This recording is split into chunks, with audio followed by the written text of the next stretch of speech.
Saludos a todos, muy buen Nicanash, buen aquí y ahora estamos en esta transmisión especial por los 505 años de la caída de Tenochtitlan, un 13 de agosto de 1521, día tonal 1 serpiente, pero bueno, hoy estamos en 12 movimiento Matlacliomó-Meolin, que bueno, es el tonal de hoy. Recapitula, aprovecha las experiencias adquiridas, conseguirás el éxito adquiriendo cultura y cultivando la humildad. Bueno, esto con respecto al tonal en la parte náhuatl, pero en lengua maya es Tlacacaban, igual es el mismo consejo. Y bueno, como habrán notado en la programación, estaremos aquí compartiendo varios compañeros. Para los que llegan y no nos conocen, me presento, soy Chicnahuiatl por mi nombre calendárico. Justamente es lo que intento tratar el tema de hoy, que lo haré a la brevedad posible. Y bueno, saludos a todos los que estén por acá con nosotros. Dejen sus mensajes, comentarios y justo de lo que vayan teniendo dudas durante la charla, porque al final vamos a estar respondiendo cualquier duda que puedan tener.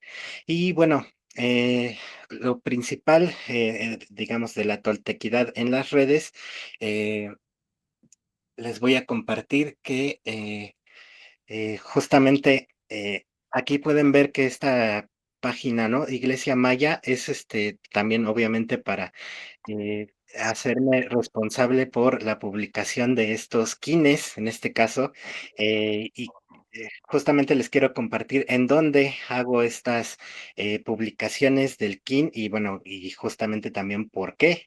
Y bueno, un poco más adelante les haré notar. Pero bueno, vemos el perfil de Iglesia Tolteca en YouTube, que es justamente por donde estamos transmitiendo en vivo. Y bueno, aquí podemos ver justamente el tonal de cada día, que bueno, también vale la pena hacer mención que está narrado por Mónica Núñez, que la tendremos al final de las explicaciones. Pero bueno, esta investigación que tenemos aquí, la hizo Frank.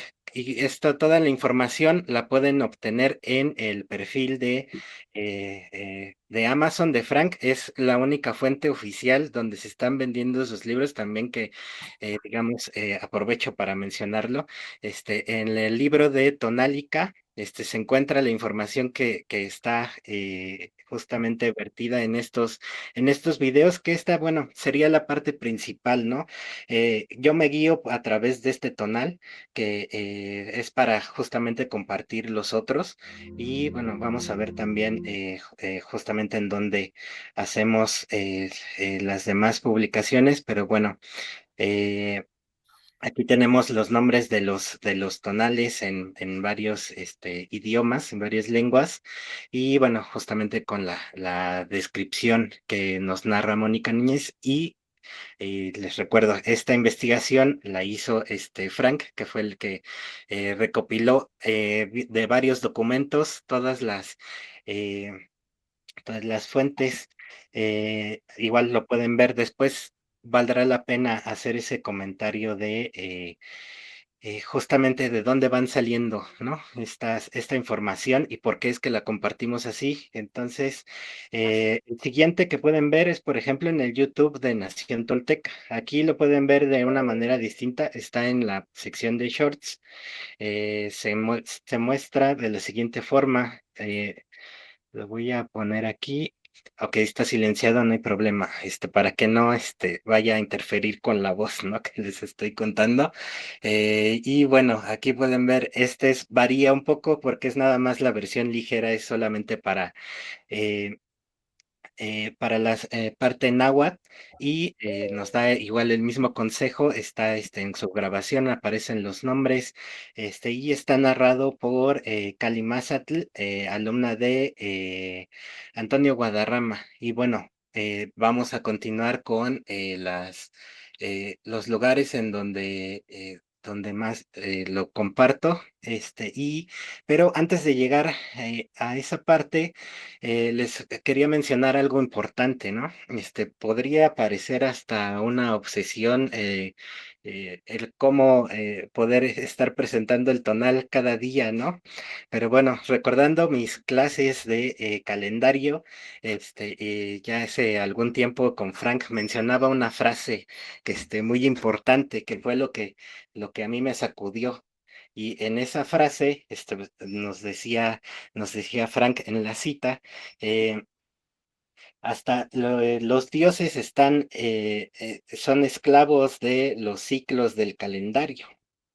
Entonces, me quedé pensando en que, bueno, si los dioses están presos, ¿no? En estos ciclos, tenía una importancia muy grande justamente el calendario. Y bueno, pues estudiándolo, pues podemos ver y darnos cuenta por qué, ¿no?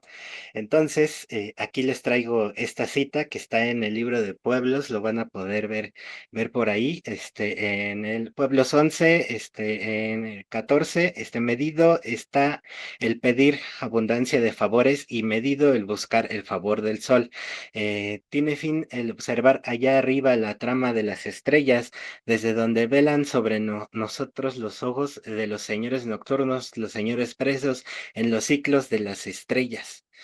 Imagínense, poniéndome en ese contexto, el pensar en justamente muchas personas que he conocido, ¿no? Que a ellos les llega todo de inspiración, que no han estudiado calendario, que no sé, piensan que les va a llevar todo por iluminación, o sea, en dónde quedan parados, ¿no? Si los mismos dioses se tenían que aprender estos cálculos. Y bueno, no lo sientan como agresión, solamente quiero decir que, por ejemplo, pues, danzando no te vas a iluminar, no te vas a aprender los signos. Está bien que te guste danzar, que hagas lo que te gusta, pero si quieres aprender justamente de calendario y los ciclos, tienes que estudiar sobre eso, es algo lógico. Y bueno, por eso justamente es que al comenzar a compartir sobre la toltequidad, pues algo importante y muy básico que debemos hacer es transmitir justamente los tonales, los quines, el día, que bueno, justamente por eso también es que en las redes al presentarme, justamente me pongo como mi nombre calendárico, Chicnahuiatl, el simple día en el que nací, ¿no? Para hacer esa presencia calendárica.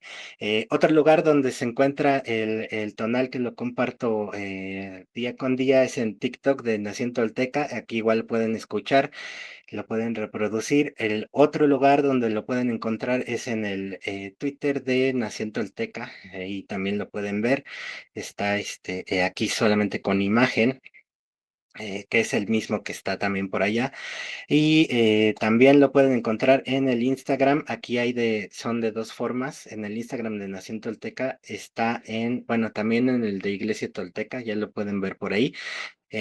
Aquí está la imagen, pero también si pueden darle clic en la imagen, depende también del dispositivo que puedan usar, pero es el mismo que aparece, por ejemplo, acá en el Facebook.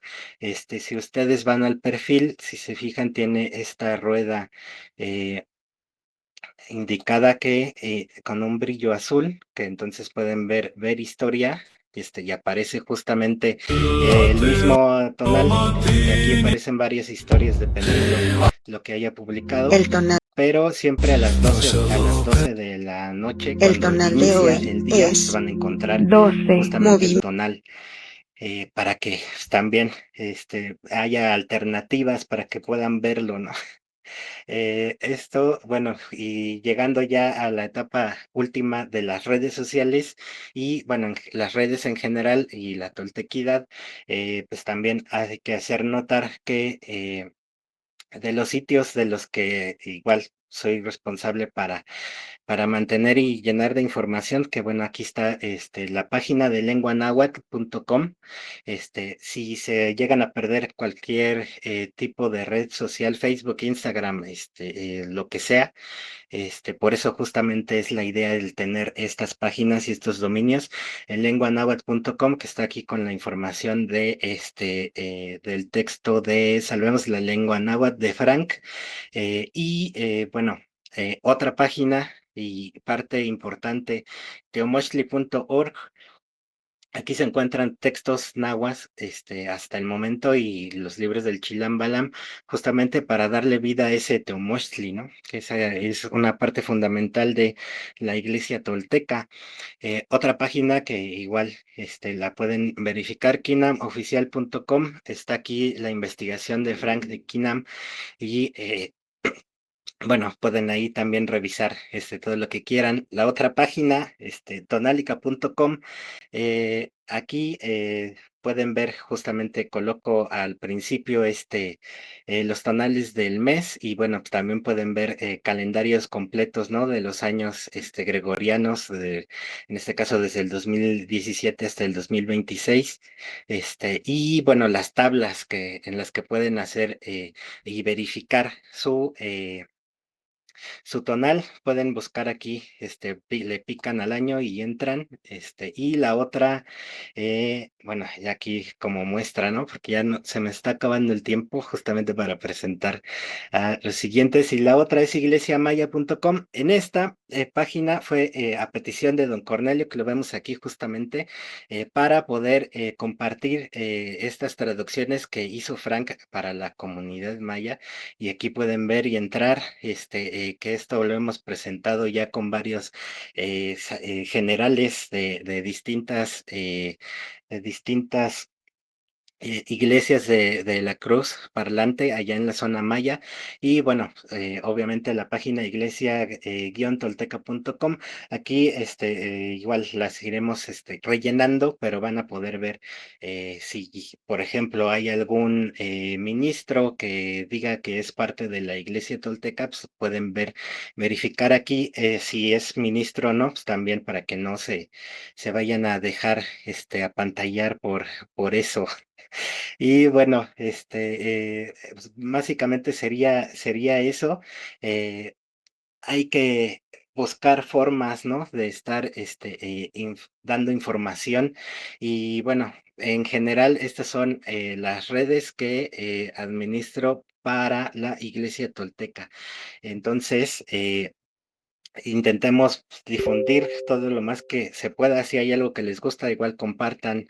Y bueno, eso ayuda muchísimo. Cada me gusta que den en alguna publicación ayuda mucho. Y bueno, pues tratando siempre de compartir información basada en las fuentes.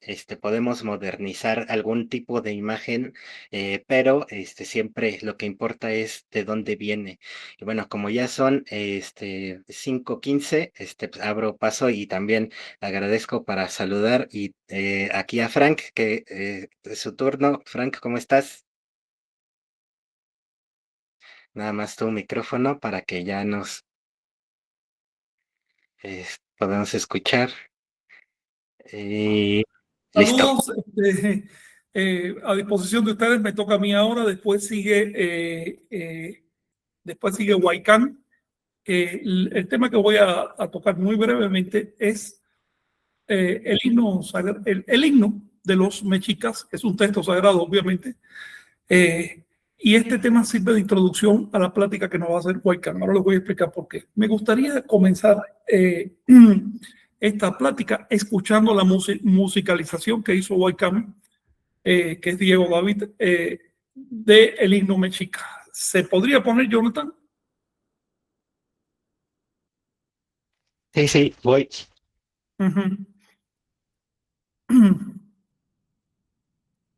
A los compañeros que nos escuchan les sugiero, ¿puedo compartir una imagen al mismo tiempo?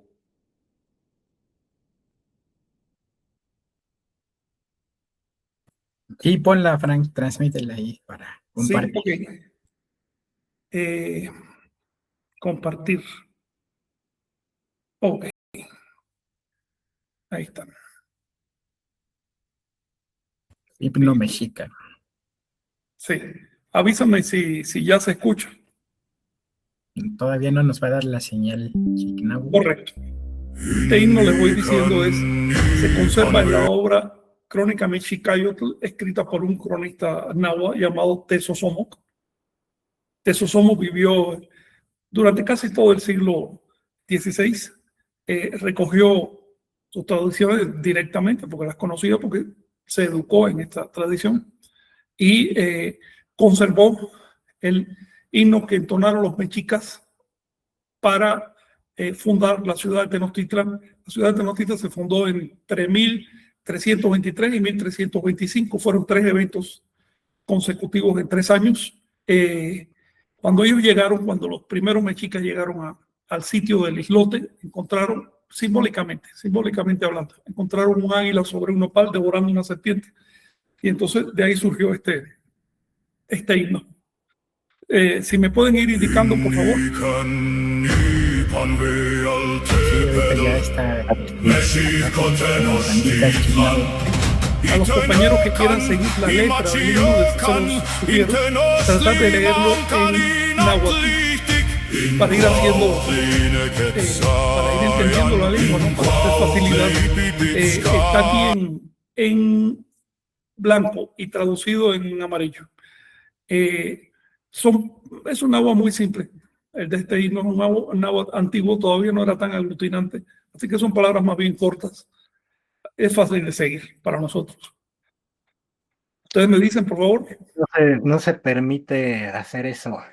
Pues, entonces, ok, entonces vamos directo al himno. Ya olvidan la musicalización. Al final les platico un poquito de eso. El himno dice así. Innican ipan wey altepetl, Mexico Tenochtitlan. Es decir, literalmente, le voy a traducir literal. Innican aquí. Ipan wey altepetl, sobre la gran ciudad de Mexico Tenochtitlan. Sigue diciendo, y Tenyocan y Maquillocan, es decir, lugar famoso, lugar ejemplar o lugar formidable, lugar del que se habla. Sigue diciendo, Intenostli y Mancan in Atlistic, donde crece el nopal de piedra en medio del agua. Tenochtli es un nopal rústico o nopal de piedra. En el medio, en el seno del agua, ahí está creciendo. Es lo que dice el texto. Sigue diciendo, Incuautli y Nequetzayan, donde se yergue el águila. Incuautli y Pipizcayan, donde grita el águila. Sigo. Incuautli y Netomayan, donde el águila extiende sus alas. Incuautli y Tlacuayan, donde devora el águila.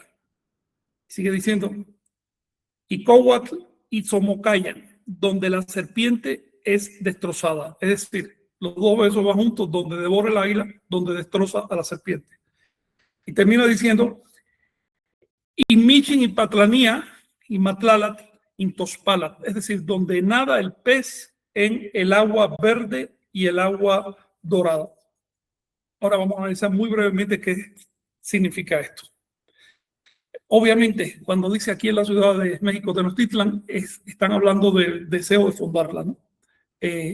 Lugar de fama y ejemplo, porque ellos ya en ese momento empezaban a difundirse y su interés era, de hecho, dominar todo el náhuatl. Sigue diciendo, donde crece el nopal de piedra en medio del agua.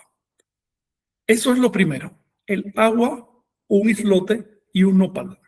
Esto es una alegoría cósmica. Al margen de que haya habido literalmente en ese año un nopal en una piedra o un águila, lo cual debió haber por todos lados, el símbolo es una alegoría cósmica. El agua es el universo. La isla es la parte firme del universo, es decir, la tierra. El nopal o el árbol también puede ser una ceiba, un maíz. En diferentes representaciones vas a encontrar el mismo árbol central del universo, lo que llaman Axis Mundi. Es el punto de referencia, por ejemplo, si lo aplicamos astronómicamente, es el punto en torno al cual rotan las estrellas aparentemente, ¿no?, en el cielo. Si lo aplicamos filosóficamente, es nuestro sentido de ser, que es nuestro punto de referencia o nuestra percepción, que es aquello con respecto a lo cual referimos todo. Entonces, encima de ese nopal, de ese eje del mundo, se posa un águila. El águila representa el tonal, representa el sol. El sol quiere decir la parte perceptible del universo. Es decir, el orden. El tonal es el orden.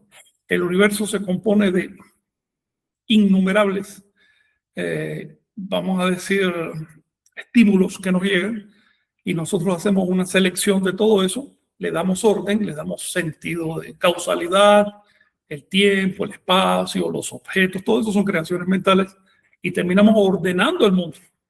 Y así surge el universo. Pues bien, esto es lo que representa el águila desde un punto de vista filosófico.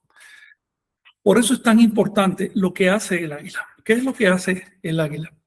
Dice, donde grita el águila, es decir, donde se expresa, donde se manifiesta. La característica del tonal es que se manifiesta. Tonal, de hecho, viene de una raíz protonáhuatl, está en todo el mundo náhuatl, que significa que se expresa, que irradia luz o que irradia calor o que es evidente, lo que se comprende, ¿no?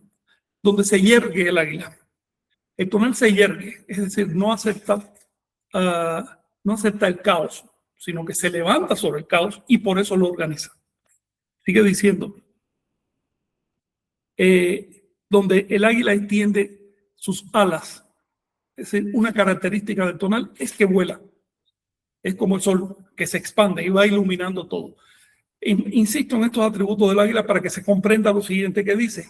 Donde el águila devora, donde destroza a la serpiente. La serpiente representa el nahual. Es lo que se arrastra, lo que se esconde, lo sigiloso. Fluye como el agua, las ondas de agua. Es el emblema, cuando se habla del águila, la serpiente por oposición representa al nahual. En una interpretación astronómica podemos decir que es el sol y la luna, pero ese es solo un corte. En una interpretación biologicista decimos que es el macho y la hembra o las polaridades creadoras, como ustedes le quieran llamar, ¿no? Pero en un sentido filosófico profundo, estamos hablando aquí del tonal y el nahual. Cuando el águila devora a la serpiente, primero está cometiendo un acto de violencia, le está rompiendo, la está desbaratando. Pero segundo, la está asimilando, la está convirtiendo en parte de su propio ser. Así que este es un modo de expresar la fusión de las polaridades. Pero también nos está diciendo este canto que las polaridades no se funden pasivamente. Si tú tienes una situación polar de tensión, de oposición, de enemistad, etc., y lo dejas a su buen natural, eso tiende a degradar. No se resuelve solo. Para resolver la tensión hay que prestar atención. Esa es la posición simbólica del Sol en el universo, en el sistema solar. Presta atención, enfoca. Cuando se presta atención, las polaridades o las dualidades se pueden resolver de una forma dialéctica. Es decir, les pongo el ejemplo. A la tensión entre el águila y la serpiente, filosóficamente los náhuatl le llamaban atlachinoli, que quiere decir agua quemada. ¿Por qué? Porque, bueno, el agua y el fuego son símbolo de lo más opuesto que podían concebir en esa época. Agua contra fuego.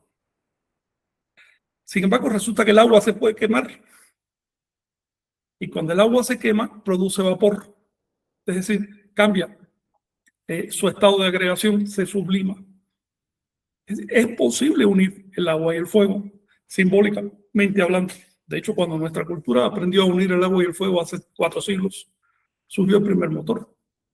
Entonces, a través de él, involucrar la atención sobre una dualidad aparentemente irreconciliable, uno termina convirtiendo esa dualidad en una polaridad, es decir, en un par de polos que se unifican en un tercer punto. Ese tercer punto es la ganancia de cualidades.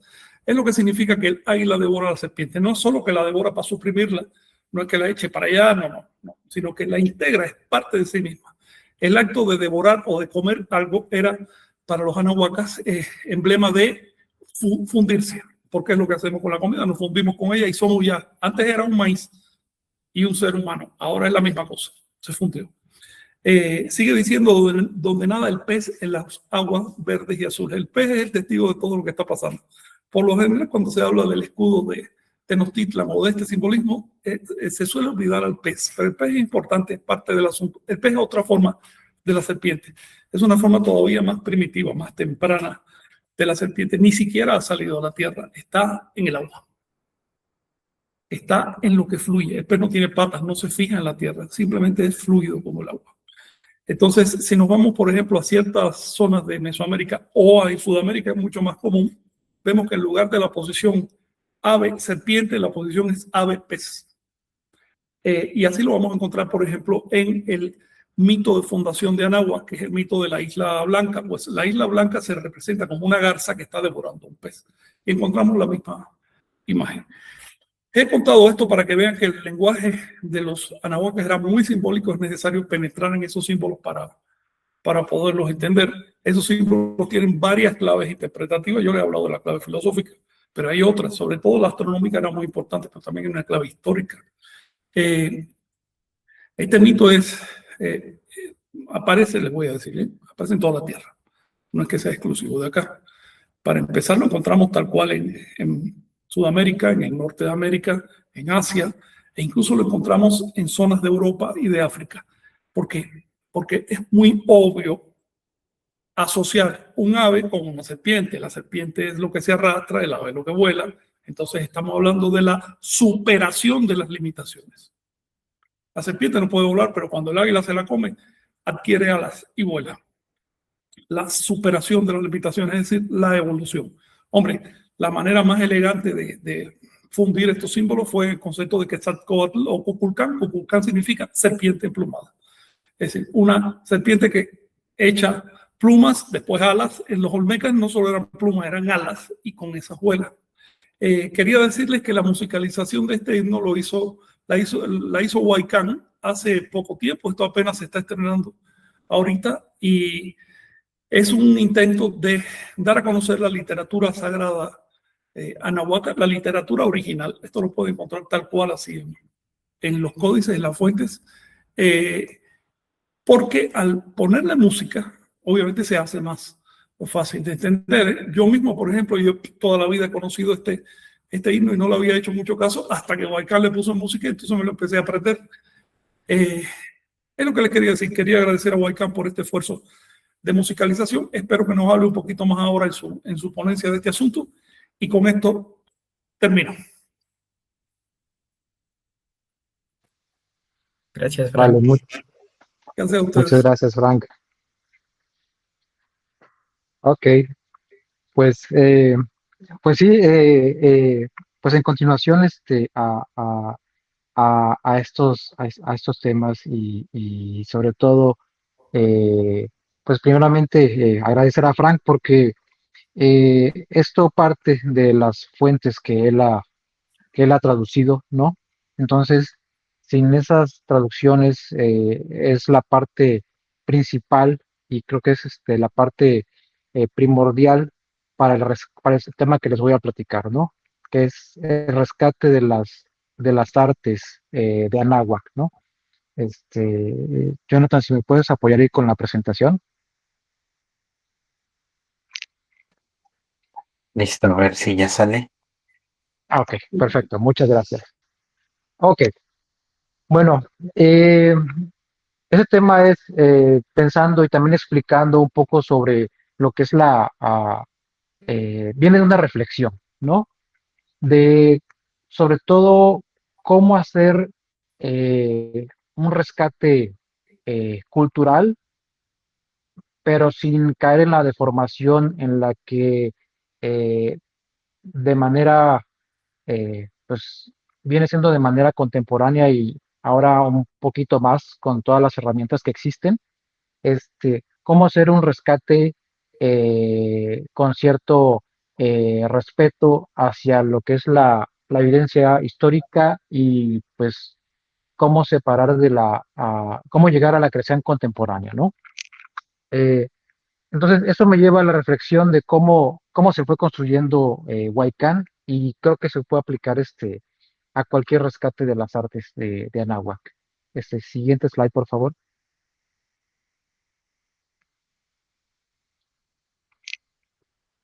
Ok. Bueno, ¿de dónde surge esto? Yo creo que es muy importante, es que no partir de una fuente, de una estética, ¿ok? ¿A qué se me refiero con esto? La estética pues es el cascarón de la arte, ¿no? O sea, y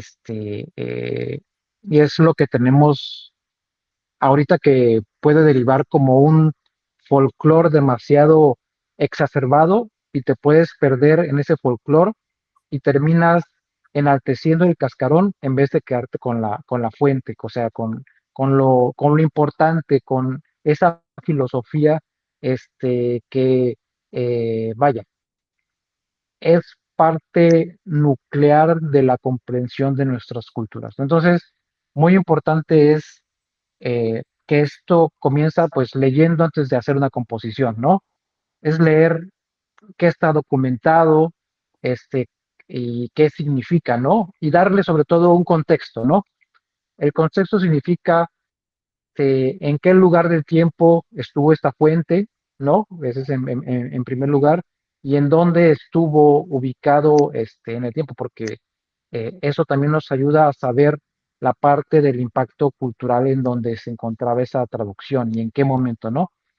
El siguiente es pues una función, para qué existía, ¿no? Estos himnos seguramente tenían una función, tenían alguna razón de ser, ¿no? Y al final de cuentas, con toda esa parte, es ser honestos y con esa interpretación llegar a la creación, ¿no? ¿Qué hacemos hoy para poder honrar eso que estaba, ¿no? Entonces la creación es al final y no al principio, ¿ok? El siguiente, por favor. Ok. Lo primero es también tener una regla de honestidad, ¿no? Es realmente ser honestos y no afirmar que así fue. O sea, si quisiéramos saber que así fue, habría que viajar en el tiempo y hacer una reconstrucción, vaya, enorme de aquellas cosas que fueron quemadas y también prohibidas, ¿no? Pero podemos tener un acercamiento bastante honesto diciendo que esto es lo que sabemos, ¿no? Y hacer cierto ejercicio que parte de lo que en algunas ciencias se le llama ingeniería inversa, ¿no? Es a través de lo documentado, es lo que la fuente permite afirmar como fue, y teniendo en cuenta el contexto, podemos darle cierta interpretación, ¿no? Entonces, el contexto que se tuvo en México, podemos de alguna manera ver cómo se replica en otras partes geográficas, por ejemplo, en base a su función específica. Y entonces ahí es donde podemos hacer una creación lo más honesta que podamos, ¿no? Llegando a esos paralelismos tanto biológicos como geográficos, ¿no? Y es donde, pues, donde termina, pues, cierta evidencia, pues hay que ser donde comienza lo que es la interpretación, ¿no? Pero siempre lo más fiel a su función y su contexto. ¿Ok? El siguiente, por favor. Ok. Aquí es pues muy importante, ¿no? Y esto pues nos ayuda a saber cómo poder determinar el contexto, ¿no? La obra que existía, ya sea escrita, cantada, cierta expresión plástica, de escultura, por ejemplo, pues existía porque estaba dentro de cierta comunidad, ¿no? Y aplicaba a cierto espacio, ¿no? Pudo haber sido utilizada en ciertos, por ejemplo, la que tiene la función de los conjuros, ¿no? Igual también los himnos, ¿no? También tenían, muy importante, el uso de la palabra, ¿no? En la palabra es ahí donde vamos a los distintos niveles. Esta palabra iba en un contexto sacro o iba en un contexto pues para todas las personas, ¿no? Y es ahí donde nosotros podemos distinguir, y es lo que también está pasando en estos himnos, que muchos nahuablantes dicen, oye, pues esto pareciera que no tiene sentido, ¿no? O son palabras que están diferentes a como se utilizaría el náhuatl cotidiano, ¿no? Entonces, dentro de ese contexto hay que saber ubicar para no descalificar algo por desconocimiento, ¿no? Eh, También algo muy importante es que en estas obras, pues existe una imagen y un movimiento. ¿A qué me refiero con imagen? Es que eh, hay que ver, dependiendo de la obra, pues qué atributos y características ellos querían hacer que la persona que lo escuchara pues se imaginara y evocara, ¿no? Este, muchos de estos himnos y estas canciones y estos conjuros, pues están cargados de simbolismos, ¿no? Que tienen hasta doble o triple sentido. Entonces, están directamente relacionados con las imágenes que estaban pues representadas en sus sitios sagrados y en sus códices y demás representaciones en la vida cotidiana, ¿no? Hay que tomar en cuenta que pues el antiguo Anáhuac era una civilización bastante cargada en sus obras, ¿no? O sea, lo vemos en sus expresiones de pirámides, en tanta orfebrería, tantas obras de barro, de tantos códices, poemas, que, vaya, resulta difícil que esto fuera algo aislado y que no estuviera interconectado. ¿Va? Ok. La siguiente, por favor. Ok. Entonces, eh, los que les comentamos para la parte de funciones, pues no bastaba saber qué era, hay que preguntar qué función tenía, ¿ok? O sea, si era un himno sacro, qué relación ritual podía tener cuando se cantaba, cómo se repetía. Hace poco estaba reflexionando y decía, oye, hay otras culturas, ¿no? Que por ejemplo, digo, siendo explícito, por ejemplo, ciertos monjes tibetanos tienen lo que ellos llaman mantras, los van repitiendo de una manera monótona, ¿ok? Y esos mantras, pues les servían a ellos para poder, pues eran sus oraciones, sus evocaciones, también sus formas de tener ciertos grados de conciencia, que también tenían, pues ciertas funciones, ¿no? Dentro de lo que es su cultura. Entonces, nosotros tenemos algo no tan distinto aquí. Entonces, hay que ponernos a pensar si estos himnos sacros pues tenían una función similar, ritual como la que ellos usaban, ¿no? Igual también hay que tomar en cuenta que si ese contenido tenía algún relato y qué es lo que había dentro de ese relato, ¿no? Es una memoria histórica que se buscaba repetir. Ciertamente esos relatos, como les mencionaba, pues están relacionados a imágenes y objetos, ¿no? Que en la vida diaria estaban representados, ¿no? Y bueno, hablando un poquito de los conjuros, pues hay que ver, eh, buscar esos paralelismos, ¿no? Con otras culturas, su acción y eficacia simbólica antes, pues ciertas sugestiones que pudieron haber funcionado en ese momento y también la forma de llegar a ciertos estados de conciencia, ¿no? La siguiente, por favor.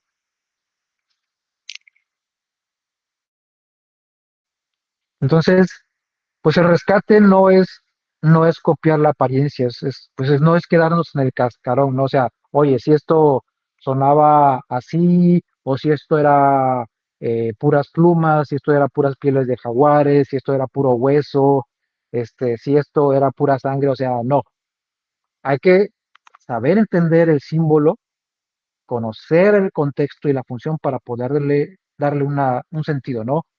Es el hecho de que pues tenga cierta estética anahuaca o mesoamericana, no va a sustituir la, la comprensión de lo que representa. Si no, te vas a quedar siempre en el folclore y nunca vas a saber el significado de una pluma por muchas plumas que tengas puesto. ¿Ok? El siguiente, por favor. Entonces, una fuente, igual para todos aquellos que, pues, una invitación a todos los artistas que nos escuchan es que una fuente puede generar muchas obras. Música ha sido una de estas, ¿no? O es una de estas, ¿no? Pero a la vez, pues está la danza, o sea, esta música, cómo la van a bailar, qué se va a bailar. eh, Está la parte de teatro, que no hemos entrado todavía a la parte de los cantos, pero fácil te da para una cantidad innumerable de obras, inclusive los propios himnos te pueden generar ciertas cantidades de obras para transmitir aquello que estaba representado en nuestras escrituras sagradas. Al igual lo que es pinturas, esculturas, y algo que, por ejemplo, me da mucha curiosidad con las culturas de la India, hindúes, por ejemplo, ellos todas sus fábulas, sus mitología la tienen inclusive animadas, ¿no? Y son orgullosos con esas animaciones, tanto para adultos como para niños, ¿no? Entonces es algo que se puede rescatar siendo siempre honestos y teniendo cierto respeto siempre hacia las fuentes y su contexto, ¿no? ¿Ok? La siguiente, por favor. Ok, entonces del archivo a la creación. Entonces, los, si pudiéramos ver como cierto proceso, es primero localizar la fuente, leer su texto y su imagen, es decir, hacer cierto trabajo de investigación para poder darle su contexto histórico y entonces comprender la función que esa obra o ese arte desempeñaba y entonces ya le da a uno su interpretación de manera honesta y sin ocultar pues aquellos vacíos que podamos asumir y crear entonces desde el presente. De esa manera pues se lleva desde la fuente hasta la obra, ¿no? Entonces la siguiente. Entonces la canción es solo una puerta. El objetivo no es que todos escuchen lo mismo, sino que puedas volver a lo que es ese estado de creación, ¿no? Desde la canción a a una nueva obra, ¿no? La siguiente, por favor. Pues, en resumen, es que el patrimonio puede seguir produciendo cultura sin que tengamos que inventarle su pasado. O sea, el mensaje aquí es ser honesto y realmente escuchar lo que las fuentes todavía tienen que decirnos que es mucho, ¿no? Es sin tener que andar inventando nuevas formas, sino más bien inventar o reinventar la forma en que nosotros interpretamos las cosas. Y muchas gracias.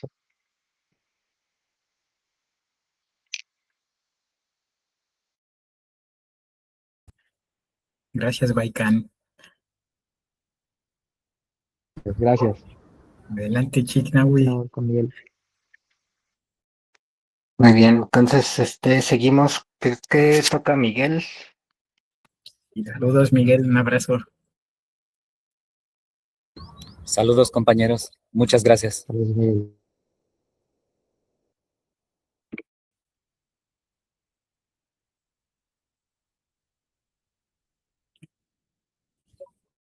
De acuerdo.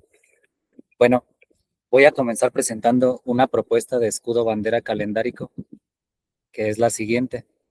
Está hecho de 20 líneas y respeta el simbolismo del nahual en verde, mientras que el simbolismo de los 4 rumbos en los colores respectivos a los diferentes elementos. Es la forma del tiempo y simplemente lo traigo acá como una propuesta. Bueno, esta propuesta que lanzo con humildad para los interesados en el rescate de la toltequidad es crear la sintética a partir de un brazo de la lengua que sea el castil calendárico tolteca, es decir, la homogeneización de los términos del español. En la línea de la glífica, precisamente tiene que ver con la coherencia simbólica funcional, y en la calendárica con un conjunto de series y tablas de poder le puse simplemente como etiqueta. Bueno, la fecha que nos acontece sucedió, este es un ejemplo de lo que podría ser la sintética calendárica. La fecha que estamos celebrando o conmemorando ocurrió en el bloque 49 de series calendáricas, en este caso en la serie 120 y 119, que pertenecen a años de este, oeste y sur, mientras que los años en los que cae el bisiesto cristiano pertenecen a años del norte. Bueno, en este caso, como esto sucedió en el año 3 Casa, significa que es año del oeste. Por lo tanto, el 13 de agosto estuvo comenzando en la veintena de Xocowetzi, que precisamente comenzó el 11 de agosto, por medio de lo cual sabemos que, bueno, si quito esta imagen,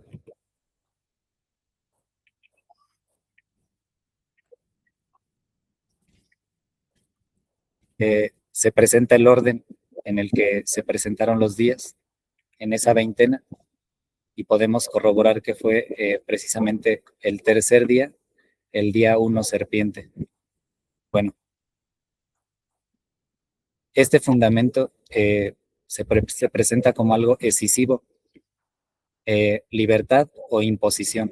Bueno, la reflexión personal y colectiva al futuro es: ¿qué va a garantizar el que usted y yo funcionemos en la cuenta juliana gregoriana, el alfabeto latino, la representación arábiga de la cantidad, la teología cristiana y su filosofía cretomicénica, por lo tanto en la creencia y no en la experiencia, en la especulación global, en el sistema de adoctrinamiento conductual imperial, como en la confusión de diseño propagandístico entre lo valioso o sagrado o importante y aquello a lo que le intentan imponer un supuesto precio, supuestamente de manera legal?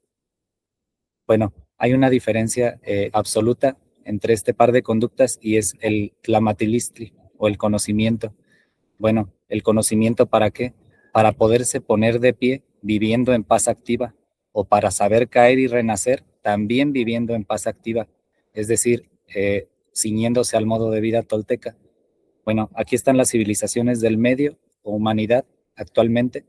En estas resaltan la toltequidad en un tercio del espacio del territorio, y alrededor de una quinta parte de la población del mundo, cuyos sistemas de difusión de los principios más valiosos sobre la tierra son la toltequidad y la causa. Bueno, ¿cuál es el rango actual para posicionarse en la historia y sus efectos? Bueno, todos los habitantes de la tierra siguen más o menos estos lineamientos calendáricos, y todos tienen elementos muy importantes para llegar a conocer los sistemas y poderlos expandir. Bueno, aquí están las fechas, no las voy a leer todas, pero por ejemplo en el osirismo estamos hoy en el 7 de Mesori de 6267. En el taoísmo es el primer día lunar del mes de los fantasmas del año del caballo de fuego de 4724, etcétera. En la toltequidad hoy es el día, aquí está, el día 14 de la novena veintena del año 52 del 19º atado de la quinta rueda del quinto sol. Es decir, estamos en el año 25.948. Especulo que al ser un espejo la causa de la toltequidad, civilizaciones hermanas van en el mismo año, pero es especulación. Bueno, ¿cuál es la propuesta teológica tolteca? 8,000 dioses. ¿8,000 dioses? Sí. Bueno, en Anáhuac, tolteca del merecimiento. ¿Qué pregunta me puede apoyar a discernir lo que ha sucedido en 500 años civiles, en 505 años civiles? Bueno, ¿qué primeras, es decir, qué se está perdiendo a la distancia? ¿Qué primeras oficialidades hemos de revalorar en el estudio activo en ya 534 años continuos de inculturación? Bueno, aquí presento la palabra Sensontli como 400, es decir, se perdieron 400 oficios dragón que tienen que ver con estos de aquí, 400 oficios viento, 400 oficios casa, 400 oficios lagartija, 400 oficios serpiente, 400 oficios videntes, es decir, de la muerte, del signo muerte, los del signo venado, los del signo conejo, los del signo agua, los del signo perro, los del signo mono, los del signo hierba, los del signo caña, los de el signo ocelote, los del signo águila, los del signo buitre, los del signo movimiento, los del signo pedernal, los del signo lluvia y los del signo flor. Bueno, como pueden ver, el calendario lo compulsa todo, empezando por lo memorial histórico. Las medidas de linaje en 505 años. Aquí comienza la presentación. Bueno, ¿qué hora es? Actualmente es la hora muerte. Nuestras horas son vigesimales, cada día contiene 20 de ellas. ¿Qué tonal es hoy? Bueno, hoy rige, se yergue un tonal del este, precisamente el tonal de hoy. Aquí está la fecha resumida en cifras. ¿Qué fecha y nombre lleva el día? Bueno, la fecha es 14 de la Tierra Florida y el tonal de hoy o nombre del día es 12 movimiento. ¿De qué año? Bueno, esta es mi propuesta para el glifo del Xihuitl. Está hecho en la cuadratura del círculo. Se pierde un poco. A ver, permítanme.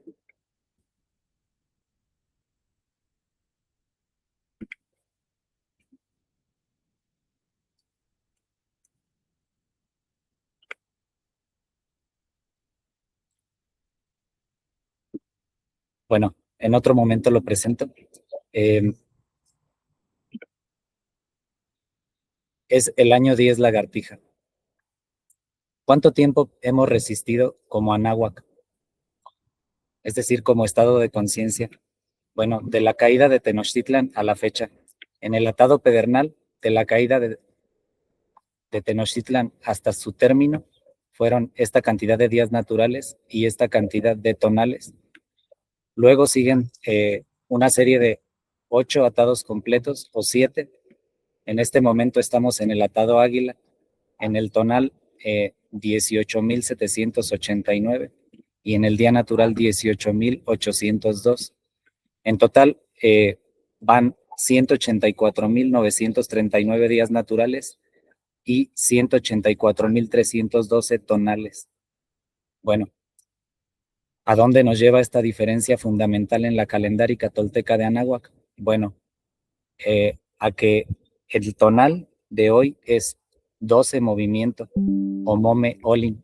Aquí en esta superposición de la piedra de los soles, el Feyerabadi 1, la lámina del Feyerabadi Meyer 1 y el escudo calendárico que propongo está donde estamos actualmente, en el tonal. En la siguiente lámina presento donde estamos, pero en el día natural. En el día natural, hoy es el día 7 viento. Por ello, la cuenta más difundida respeta esto, pero se invita a que profundicen para entender cuál es la relación.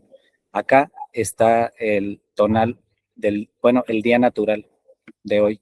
Como pueden ver, lleva una distancia recorrida que corresponde a los bisiestos que han sucedido desde entonces hasta ahora. ¿Cuántos ciclos hemos resistido? Bueno, los ciclos que hemos resistido, del más pequeño al que marca nuestro periodo de sacrificio, son 3,688,780 horas toltecas, 184,439 días naturales, 184,312 tonales, 36,865 cuartanas laborales, es decir, los días que se solía contribuir en el trabajo colectivo. En el caso de las Quintanas es lo mismo, simplemente se añade los días tianquis. 26,350 semanas de 7 días, 20,480 novenas, 14,178 trecenas, 9,216 veintenas, 6,584 casas de animales, como lo nombra la literatura, o casas zodiacales de 28 días, 6,252 periodos lunares, 3,544 quintos de Tonalpohualli, 2,835 cuartos de Tonalpohualli, 2,525 quinarios que estructuran en cierta latitud al año civil en 5 periodos de 73 días, 1,575 ciclos sinódicos de Mercurio, 1,010 estaciones del año, estas son Tonalco y Xopanco, 708 años humanos o Tonalpohuallis, 521 años lunariales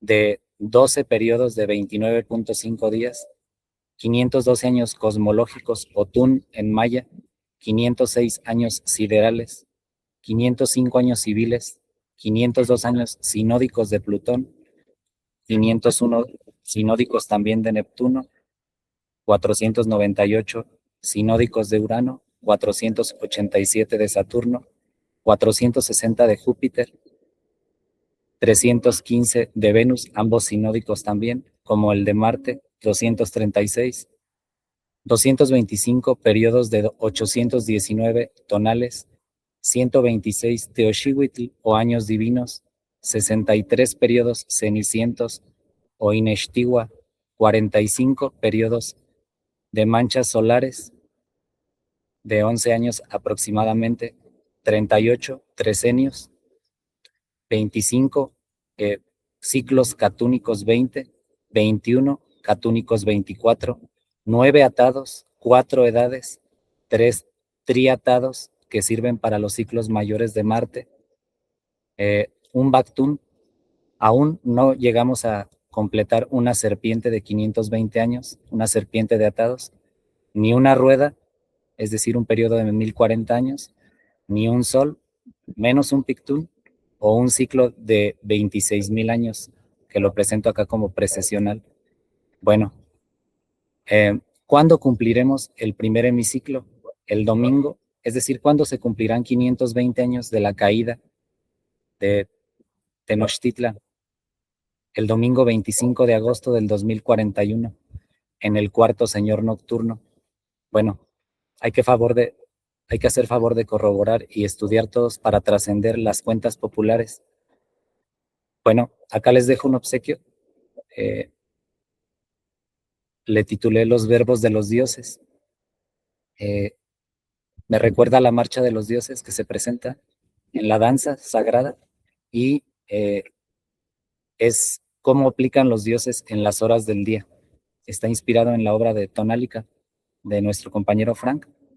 Ahí simplemente puse algunos verbos en este formato, si gustan capturar la pantalla. Bueno, a su servicio. Aquí está mi contacto por si alguien requiere algo.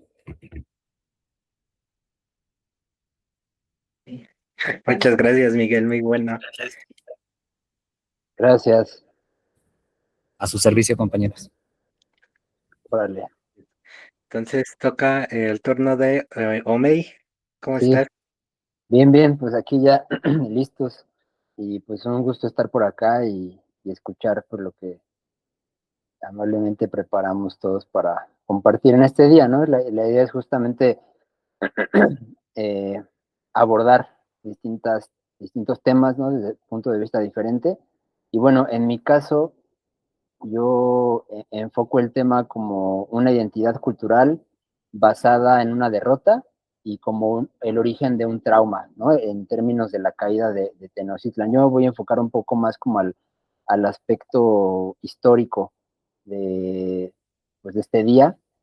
Eh, y bueno, la verdad es que hice una recopilación un poco de apoyándome con la nueva tecnología en términos de las fuentes. Creo que un aspecto que caracteriza al movimiento tolteca es que se remite a las fuentes, ¿no? Más allá de basarnos en posicionamientos de abuelitos de la tradición y de historia oral, tradición oral, pues hay cierta visión de rigor acerca de las fuentes.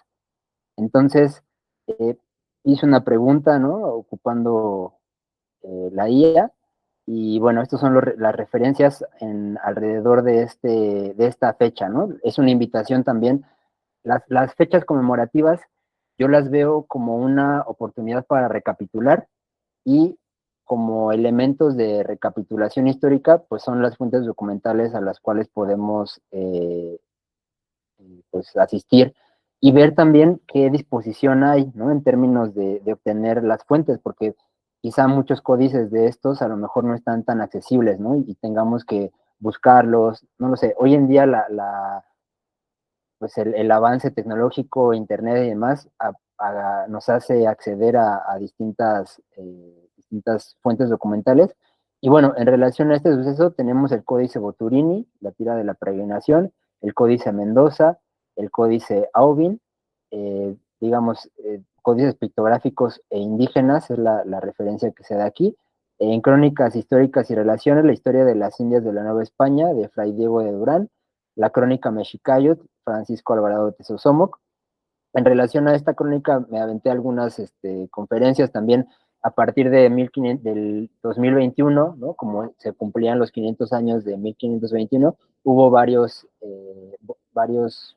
eventos, ¿no? De especialistas en el tema, que abordaban el asunto, y pues sobre todo en la Crónica Mexicayot es donde se habla de la peregrinación que hicieron los aztecas, ¿no? En ese enfoque, y también en esta peregrinación cómo adquieren el nombre de mexicas, ¿no? Porque también hay distintos manejos de los conceptos que, pues si ubicamos las fuentes documentales, podemos hacer mejor uso de ellos, ¿no? Entonces, bueno, la relación de Michoacán, el Códice Ramírez, la fuente de la caída en términos de la caída de la conquista. Esto, digamos, es en relación al origen, ¿no? de los mexicas, y esto ya es en términos de la caída. El Códice Florentino, con Fray Bernardino de Sahagún, tiene ciertos testimonios, los anales de Tlatelolco, el Lienzo de Tlaxcala, las cartas de relación, ¿no? de Hernán Cortés, la historia verdadera de la conquista de la Nueva España, Bernal Díaz del Castillo, y la historia general de las Indias, ¿no? De Francisco de López de Guamarama. Seguramente habrá otro tipo de fuentes ahí que se le pasen a este sistema de procesamiento de texto, pero bueno, es un enfoque, ¿no? Y bueno, aquí están las fuentes, el autor y su origen, hay tradición mexica, tlacuilos, pues militares, ¿no? En ese momento, pero también hay algunos, pues, frailes, ¿no? Que obviamente ocupan la información que les dan los nativos para desarrollar sus crónicas, ¿no? Y pues los enfoques principales que plantean. Entonces, bueno, esto es como un esbozo vamos, hoy en día ya no hay pretextos, ¿no? Para acceder a estas fuentes. Si nos basamos en en el ejercicio de la recapitulación, creo que esto es un elemento fundamental, ¿no? El acceso a la información, también lo que veo es como salirnos un poco de esta burbuja en términos de, la, de las personas que vivimos en una ciudad con facilidad de transporte, con facilidad de conexión, en fin, somos muy privilegiados porque tenemos acceso a muchas pues comodidades, ¿no? Si nos salimos de la burbuja, ¿no? de la ciudad, pues llegamos a lugares en donde quizá no hay internet, quizá no hay señal, quizá hay este tipo de información, pues al final, como citadinos podemos pensar que eso es común, que todos lo podemos acceder, pero llevamos a las comunidades y si nos quedamos a vivir un rato en esas comunidades nos damos cuenta pues de las carencias y de las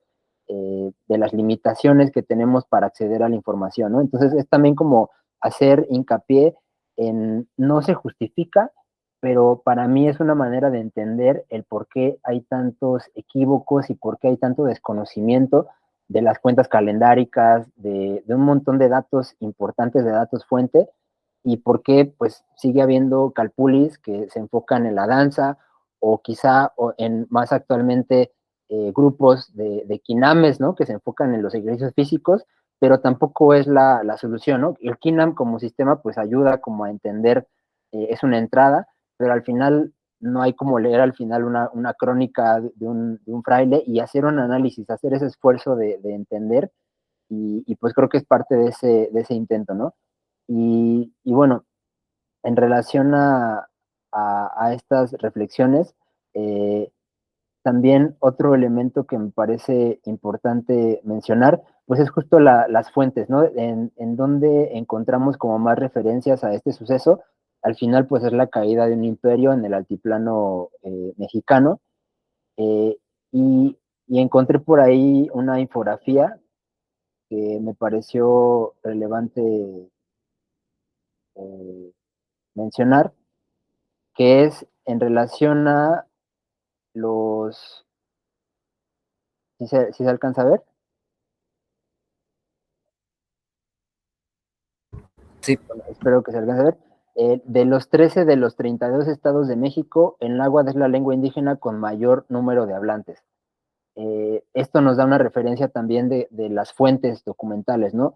En los últimos programas hemos hablado sobre todo del aspecto en la zona maya, pero al final de cuentas, como bien lo comentaba en algún momento Frank, pues representa quizá el 25%, o no sé si existan allá la posibilidad de porcentualizar, ¿no? En términos de las fuentes, pero al final las referencias nahuas, y sobre todo en términos de las referencias calendáricas, pues es la que se conserva, digamos, en términos de la lengua, pues en 3 estados de la República, ¿no? Y aquí tenemos como otras referencias mixtecos, otomís, huicholes, mayos, celtales, tarahumaras, tepehuanos, mazahuas, son como las referencias más representativas quizá. Acabo de ver también apenas una publicación de la filosofía zapoteca, por ejemplo. Ya empiezan a ver también pues investigadores que ahondan en estas fuentes y que empiezan a sistematizar, ¿no? Entonces, no, no es la intención como plantear imponer una visión del mundo, ¿no? Con el tema de los 4 pilares, ¿no? De la identidad, que es Anáhuac, la toltequidad, la serpiente emplumada y el nahualismo. No es como imponer, pero al final esas visiones, esos pilares, parten del estudio de las fuentes, y pues estamos en el altiplano y tenemos que hacer uso de esas fuentes para entender la historia, ¿no?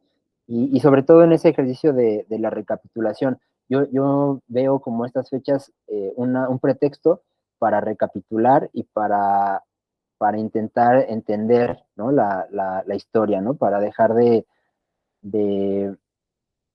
pues de rumiar interpretaciones ajenas y más bien hacerse responsable de las propias interpretaciones, ¿no? Entonces, en ese sentido, pues es como la idea, ¿no? De esta fecha, ¿no? De promover esa reflexión. Y también hay otro elemento que se me hizo importante mencionar para este día, porque hace unos años desarrollé por ahí un tema de una tesis de documentación sobre las afectaciones, ¿no? En términos de derechos humanos que hubo en relación a la civilización de Anáhuac, ¿no? Entendiendo con ese pilar de Anáhuac, ¿no? Y de la toltequidad, obviamente, de los otros 2 pilares. Pero lo que yo me di cuenta, y creo que a partir de esas pláticas, pues se generaron como estas campañas, diferentes campañas que hubo en relación al sometimiento de una civilización y del cambio de poderes, ¿no? Políticos. Creo que la última referencia que tengo, pues es que son 16 campañas, ¿no? Es algo que Frank sobre todo se ha enfocado a investigar y pues presentar, ¿no? Como en una manera más sintética. Y creo que es relevante mencionarlas, sobre todo las que están más actuales, ¿no? Al final sabemos, ¿no? A partir de estas fuentes lo que sucedió, pero creo que también ayudaría un poco conocer eh, lo que, lo que está pasando actualmente, ¿no? Entonces, les voy a presentar aquí como la recopilación. Y también en términos como previo a ese recuento de campañas, que voy a mencionar solamente las más actuales, porque vamos, está de más mencionar las primeras, ¿no? Y por eso les presenté las fuentes para que si tienen curiosidad, pues se acerquen a las fuentes documentales, porque creo que eso más allá de las interpretaciones de nuevos investigadores y de nuevos productos literarios, nos acerca directamente a los asuntos, ¿no? Creo que por eso Miguel, Frank, Vicente, en fin, diversos compañeros que estamos trabajando, inclusive con lo del Patoli, ¿no? Moy, Jenny, que también traemos como esa referencia, Mónica, en fin, diversos compañeros siempre, Pamela, ¿no? Con sus clases de náhuatl clásico, hacemos referencia a esas fuentes porque pues son las que nos sustentan y nos pueden como dar más amplitud, ¿no? En las interpretaciones. Entonces, sí se ve el texto. Sí, Bueno, en términos del hecho histórico, ¿no? Analizar como este enfoque del hecho histórico y cómo se genera una identidad a partir de ese hecho histórico. ¿Quiénes eran los mexicas? Pues realmente eran una teocracia militarista que se desarrolló en el altiplano, ¿no? Con esos conceptos tal cual entendidos, ¿no? En sus bases, porque hoy en día también veo como algunas experiencias y algunas ideas, ¿no? Reinterpretaciones de la historia que intentan relacionar más como términos del anarquismo y querer enfocar como la historia con ese tipo de enfoques que se corresponde a una campaña al final de colonización. Pero bueno, plantear que pues era una teocracia militarista, ¿no? La que se impuso con los mexicas y que a base del tributo pues generó una dinámica de poder político y religiosa, por eso se hace referencia a la teocracia, que pues, de alguna manera subyugó a los vecinos, pero también traía una, una relación de las fuentes, ¿no? Conocían el pasado tolteca, por eso hacían referencia, por ejemplo, a Teotihuacán, ¿no? Tenían una conciencia clara de esa referencia tolteca, y creo que también en la crónica mexica se habla de que el primer, digamos, gobernante mexica, cuando ya llegan al asentamiento, pues también tiene una relevancia con Culhuacán, ¿no? Que era como una, una relación con lo tolteca, ¿no? Entonces, ellos, como en esta peregrinación, eh, generan esos lazos de civilidad, ¿no? Con lo tolteca. En fin, también hay una historia de lo tolteca chichimeca, ¿no? Que en lo personal fue como una entrada también a las raíces, ¿no? Alguien me cuestionó sobre la identidad mexicana y hizo esta referencia entre lo tolteca y lo chichimeca, ¿no? Pero bueno, ese es otro tema. Y bueno, lo que sucedió pues fue que hubo una sublevación de los caciques, de los cacicazgos, ¿no? De estas gentes estos pueblos más bien que tributaban al, pues a la confederación, ¿no? A la relación política que tenían los mexicas, y pues se aliaron con los invasores, ¿no? De algún modo con los invasores ibéricos. Entonces, relacionado con esto, precisamente como era una teocracia, pues la religión tenía una relevancia fundamental y pues de alguna manera se postran frente al Dios verdadero, ¿no? Y los invasores, recordemos, tenían la encomienda de evangelizar, ¿no? De encaminar las almas de los naturales de estas tierras, de los bellacos, ¿no? También mencionan ese concepto en algunas de las crónicas, ¿no? Que es un concepto que hoy en día también ha tomado otro tipo de interpretaciones, pero bueno, eran la encomienda que tenían estos frailes y estos gobiernos invasores. Pero al final pues hubo una alianza, ¿no? Entre eh, entre estas comunidades que tenían rivalidad con los mexicas y bueno, pues al final eh, sucede lo que tenía que suceder, así es la historia, y también creo que en términos del trauma que se genera, ¿no? Y esta identidad basada en una derrota, porque al final hay una crónica, ¿no? Más bien un libro, ¿no? Que la plantea Miguel León Portilla, ¿no? Que es de estos nuevos relatores, estos cronistas de la historia, también se habla de las vacas sagradas, ¿no? De la academia, pues que plantean su voz y su voz resulta una ley, ¿no? Entonces, hasta en la primaria nos hacen leer ese tipo de libros, ¿no? De la crónica en relación a los vencidos, ¿no? Los que escribieron la historia, quienes fueron pues vencidos, ¿no? Tal cual ese concepto, ¿no? Lo menciona, y cómo nuevos regímenes políticos retoman ese tipo de lecturas para afianzar sus propuestas de leyes y demás, ¿no? Entonces, entender eso nos acerca un poco más a aspectos que tienen que ver con la identidad, ¿no? Cómo se construye una identidad.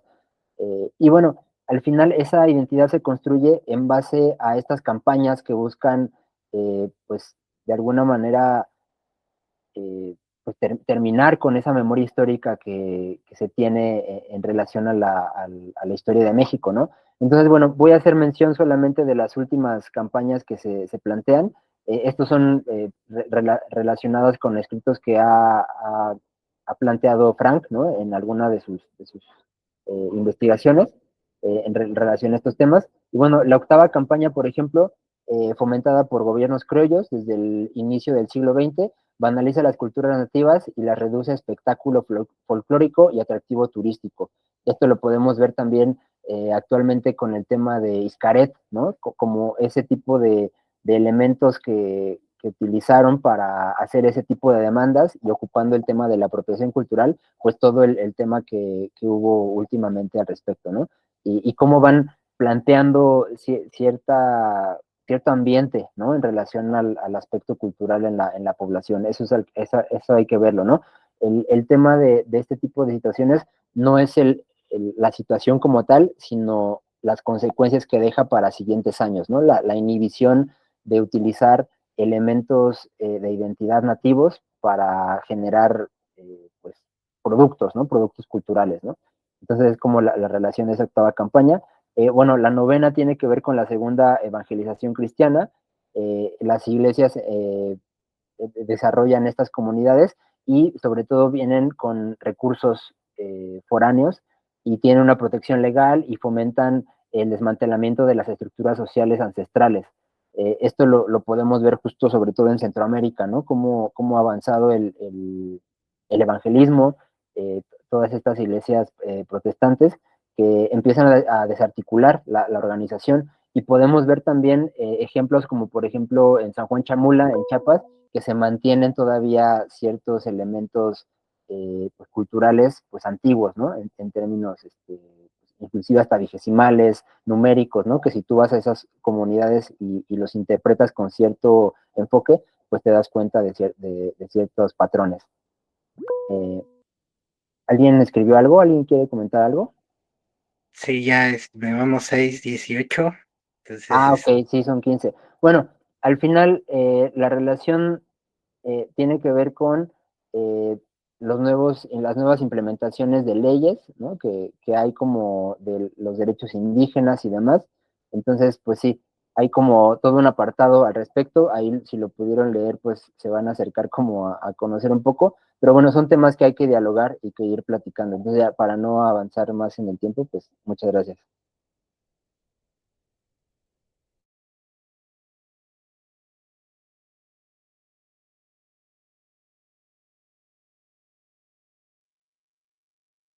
sí, Vicente, Gracias, muy buenas tardes, saludos toltecas, les mandamos un abrazo y pues bueno, voy a ser también breve al presentar justamente esta presentación, valga la redundancia. Esto va a ser de manera sintética, después lo desglosaré, dada la relevancia, ¿no? En ese sentido, ¿cuál es el origen, cuál es el destino de nuestra iglesia tolteca?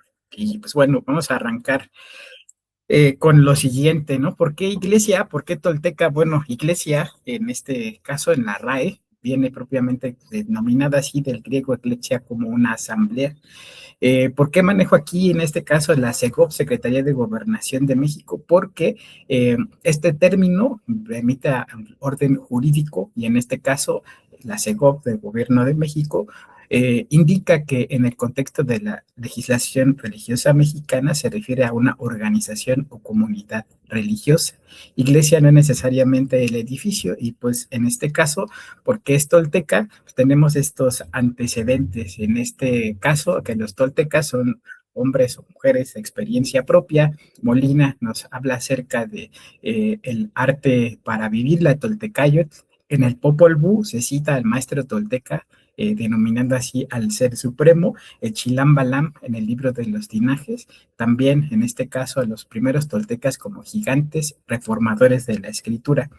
¿Por qué cita aquí, en este caso, Popol Vuh, Chilam Balam, si son mayas? Pues bueno, hay un estilo que se conoce como maya tolteca en el entorno académico, histórico, que pues bueno ha sido impuesto desde esa perspectiva, y la intención de utilizar Iglesia Tolteca es como nos dice en esta presentación, la intención de esta creación de un ente jurídico implica que a partir de eso vamos a poder defender con las herramientas que nos brinda esta legislación nuestras prácticas. Y en este sentido, ¿cuál es la intención de este registro? Artículo 7.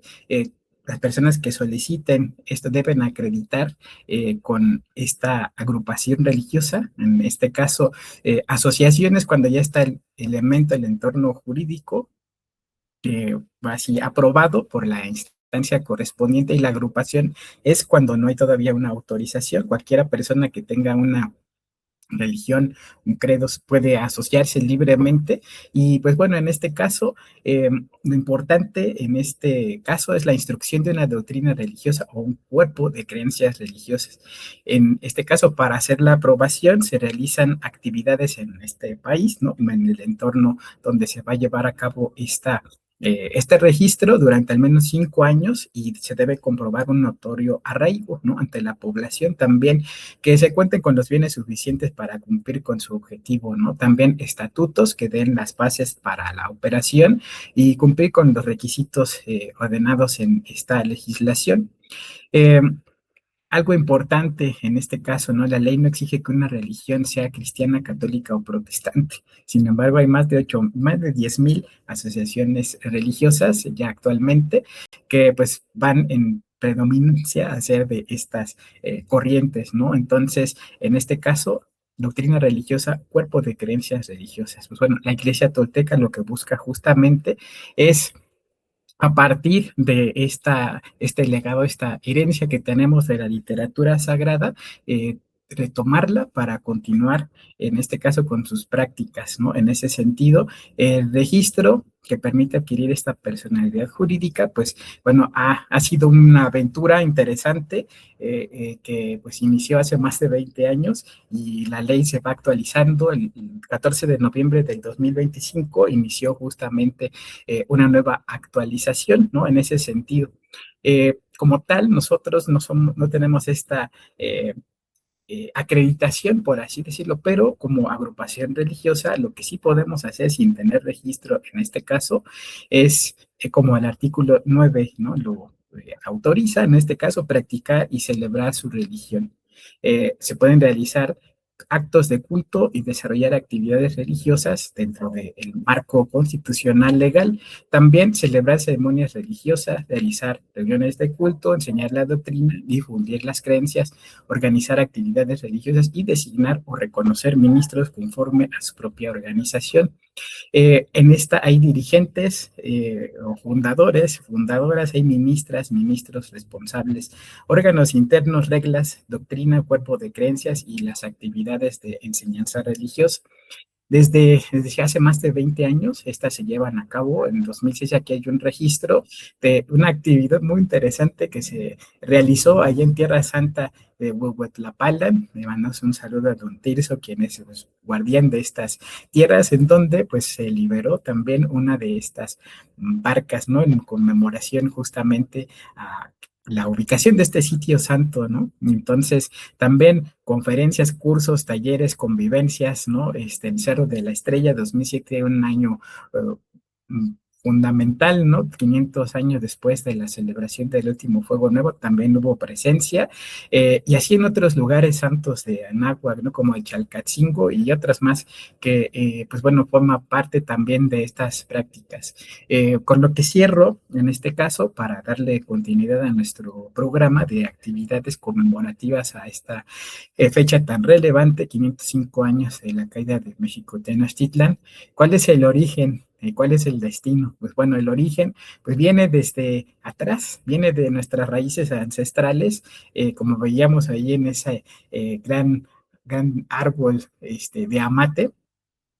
con la invención del calendario y pues lo que serían justamente estas prácticas toltecas, ¿no? Esto me refiero más allá de esta designación de tolteca como una cultura, ¿no? A mediados del siglo pasado, a lo que nos remite en Chilam Balam Popol Vuh, nuestro libro sagrado del Teomostli, como a los artistas, a los creadores. Entonces, se remonta este origen a los olmecas con la invención del calendario y la escritura y las prácticas que se cristalizaron y alcanzaron su auge en Teotihuacán, llegaron a Tula con su esplendor, con Seacatopiltzin y también mantenieron durante la época de colonia en la cual seguimos la resistencia. Entonces, la serpiente emplumada, esta es parte también de nuestro eje, ¿no? Buscamos justamente esta integración para evolucionar. El rescate, ¿qué implica? Pues bueno, desde esta herencia que viene de Zipactonal, de Chomoco, Seacatl, en el Teomostli también, con investigaciones que se dieron desde épocas de contacto, ¿no? Con Sagún, Olmos, Ruiz del Alarcón, Iztlizóchitl, y también ya contemporáneas, ¿no? En este caso, con Caso, el trabajo que ha hecho Frank Díaz y demás, es fundamental, ¿no? En este caso, con lo que cierro, lo que busca el destino de la iglesia tolteca es el retorno de la promesa. En este caso, es propiciar las condiciones para que el retorno de la serpiente emplumada se cumpla, ¿no? En este Tantún Catún o el tiempo de la promesa. Que exista un renacimiento colectivo, en este caso, las profecías de Chilam Balam sostienen que justamente va a haber unión y renacimiento. ¿Y por qué nuevamente manejo el Chilam Balam? ¿Por qué manejamos el Popol Vuh?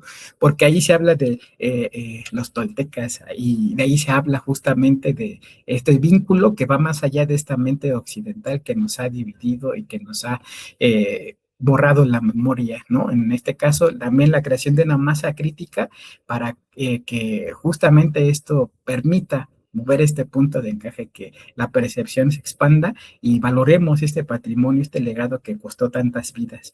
La libertad total mediante el más igualista y el merecimiento. Todos somos perfectibles, ¿no? Nadie es perfecto y tenemos que dar lo mejor de nosotros, buscar la impecabilidad y si caemos, pues esmerarnos para trascender y sobre todo la universalidad. Aunque es México, pues bueno, es Anáhuac, bueno, más allá de esto, la IT, la Iglesia Tolteca, busca promover y dar a conocer estas enseñanzas que quedaron en nuestros libros sagrados para que exista una óptica diferente, ¿no? A la que tenemos debido a todos estos más de 505 años de colonización. Seguimos estas profecías milenaristas, en este caso, el desciframiento del calendario de Anáhuac, los sacerdotes, tanto mayas como toltecas, fueron exterminados, pero vendrá el día cuando las lágrimas de nuestros ojos baje la justicia sobre toda esta tierra y regrese en este caso, para expulsar. En este caso, pues el calendario es nuestra referencia, como bien nos comentaba Chignahui, y les invitamos a compartir y a vivir los tonales.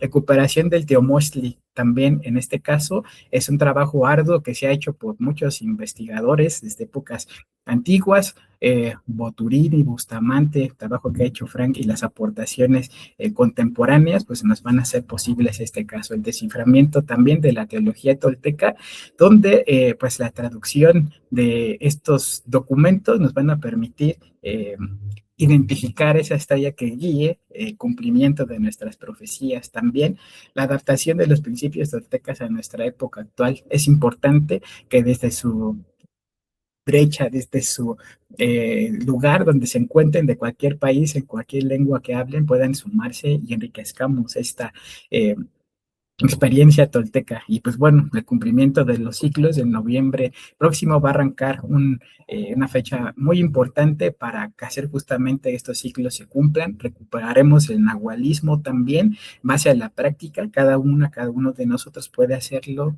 despierto, dormido, pero intentémoslo, y vendrán el regreso de los Itzáes, los iniciados, no es de Chichen Itzá o el Petén Itzá, el Itzá es el iniciado, es la gente que justamente va a propiciar que regrese la serpiente emplumada, es la invitación, hagamos lo posible. Esa es la intención. Están Iglesia Tolteca, el Teomostli y nuestros hermanos mayas lean sus textos sagrados. Aquí está nuestra clave, nuestra nuestra herencia tolteca. Y muchas gracias por sumarse en esta conmemoración tan especial y pues continuamos con nuestro programa. Un fuerte abrazo. Muy bien, andará por ahí Moy o Jenny.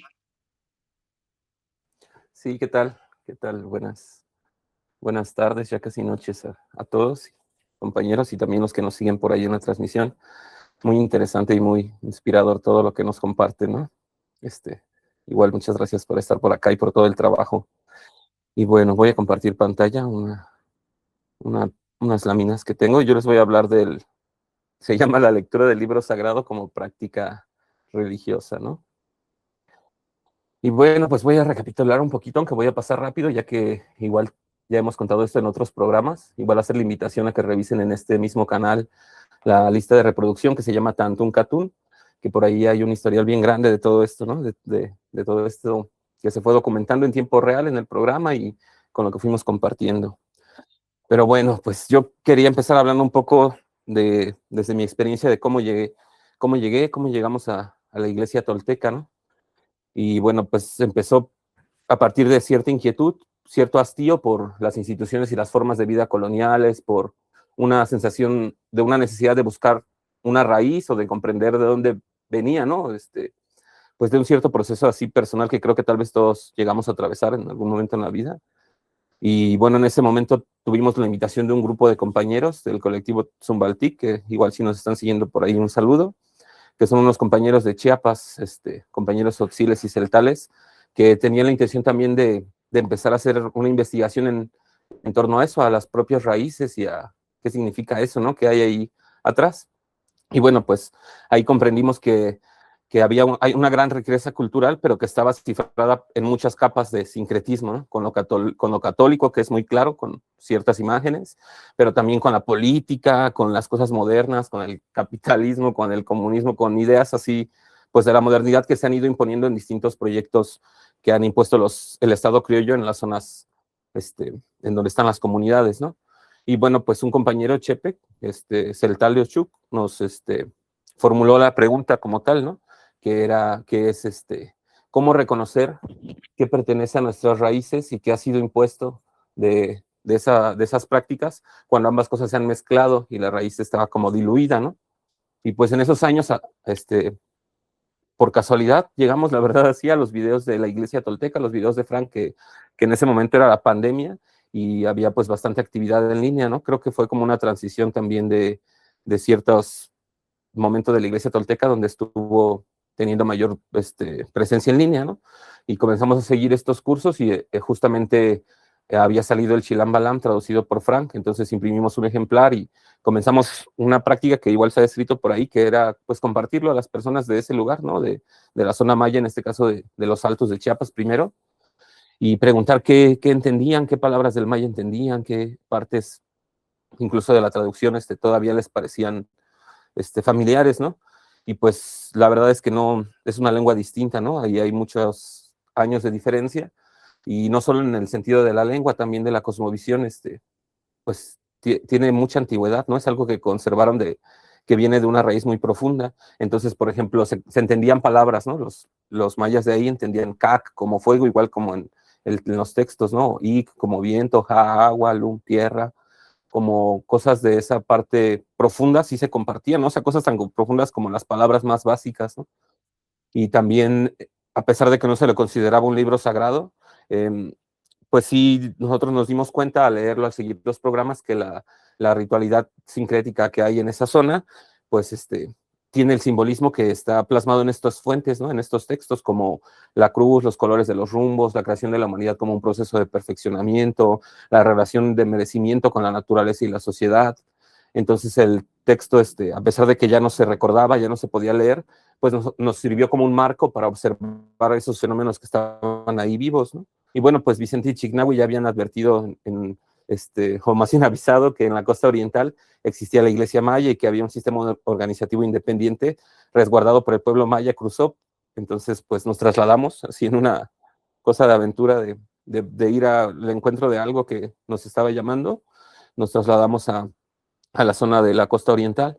Entonces, pues nos encontramos lo primero que pues que es la península está toda ocupada por un sistema turístico, ¿no? Que desplaza a los habitantes, que llegamos un año antes del Tren Maya, entonces pudimos ver cómo pues cambió todo, ¿no? Y las personas con las que estuvimos conviviendo, nativos de por allá, que también ya han estado en algunos programas, pues nos cuentan cómo es una cosa que se ha acelerado en los últimos años, ¿no? Cómo estos proyectos fueron la estocada final de un proceso bien largo en el que pues todos terminaron vendiendo sus tierras o siendo pues empleados del sector turístico, ¿no? Dependientes del Estado, sino de los programas sociales y pues con menos oportunidades de desarrollar su vida como la habían desarrollado, ¿no?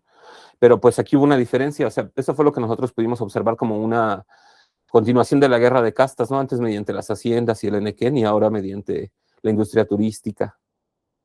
Y bueno, la diferencia aquí fue que cuando mostramos y leímos nuestro engarbolado con el Chilambalam, pues sucedió algo que no habíamos visto antes, ¿no? Que los mayas de la península lo reconocen como algo sagrado, como algo que es más allá de lo cotidiano, ¿no? Como incluso nos decían que eso no era para cualquiera, que es algo muy especial.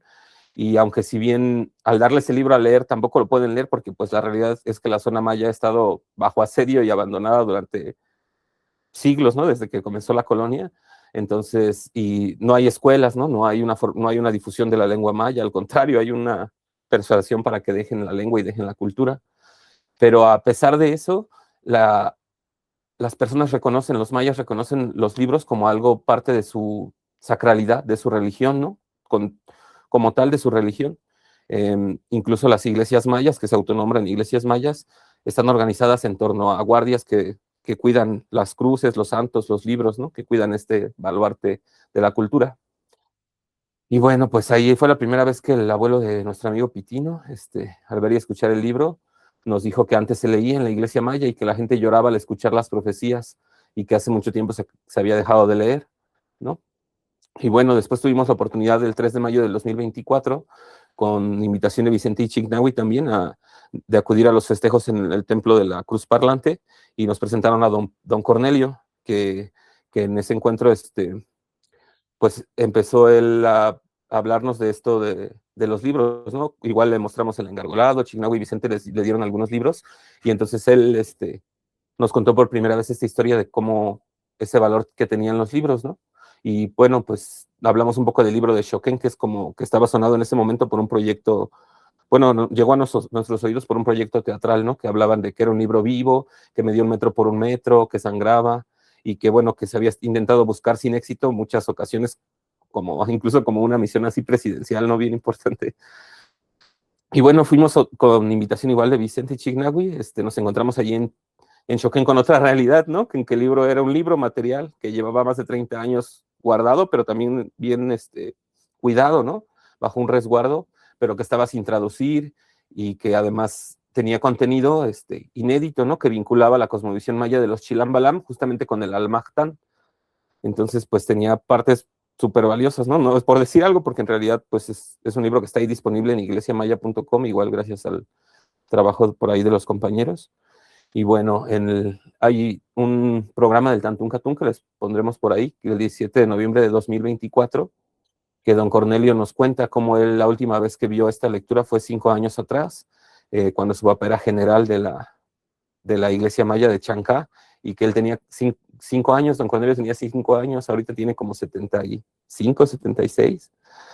Y bueno, pues nos explicó cómo era algo muy importante, ¿no? Cómo era toda una ceremonia, una fiesta, y acudieron peregrinaciones de todos los templos, pero además, pues daba parte de lo que él recuerda, a pesar de que tenía 5 años, es que se habló de que todo se pondría de cabeza, de que la selva se volvería una telaraña, de que serían gobernados por los extranjeros y que la guerra continuaría, ¿no?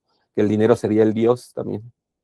Entonces, bueno, en ese momento, después platicando con don Cornelio, él relacionó esta pérdida de la lectura con un cambio en el centro de vida, en la cosmovisión, pues al final, ¿no? En el sentido del pueblo maya, y un cambio pues que fue impuesto así a la fuerza, ¿no? Pero que antes el proyecto Cruzop era como el desarrollo de su comunidad con ciertos principios, y cuando llegaron los proyectos turísticos más fuertes, como a partir de la mitad del siglo pasado, pues el dinero fue ocupando el lugar de esa sacralidad, ¿no? La gente, para moverse, para hacer su vida, pues empezó a hacerle alrededor del dinero en lugar de alrededor de pues de la cosmovisión, ¿no? Entonces, él nos cuenta una historia muy fuerte, ¿no? De alguien que por ahí extrajo un general de alguna de las otras iglesias, extrajo un libro y fue tal la vergüenza que pues se terminó desviviendo, ¿no? Porque, bueno, como un ejemplo de cómo avanzó así, cómo corroyó el poner el dinero, el disfrazar de ayuda económica y proyectos por parte de los estados y de las industrias, este proyecto pues que más bien es de desintegración del pueblo maya, ¿no? Y bueno, ahí él nos propuso en este programa recuperar la lectura, hacerlo, volver a hacerlo, ¿no? Intentarlo. Y fue así que el 3 de mayo del 2025, en la fiesta de la Cruz, pues se volvió a hacer la lectura. Se logró organizar junto con don Cornelio y nosotros esta lectura del libro, ¿no? Que bueno, estoy tratando de compartir, pero creo que se puede duplicar. Bueno, voy a intentarlo. Por ahí están disponibles, solo es para decirles que están disponibles en el canal de la Iglesia Tolteca estos registros también. Y pues este fue en 2025, que fue don Cornelio y Rogelio, su hijo, gestionaron el espacio, gestionaron el momento y la persona que leyera, ¿no? En el marco de la fiesta. Y se leyó el Chilam Balam de Choquén, un fragmento del Chilam Balam de Choquén. De la Cruz Parlante, don Roque y Rogelio. Pues ahorita no está el compañero Roque, sé que también por compromiso a veces. Y bueno, Bolon Aquino Utalo volví a escuchar la lectura, ¿no? Es un fragmento.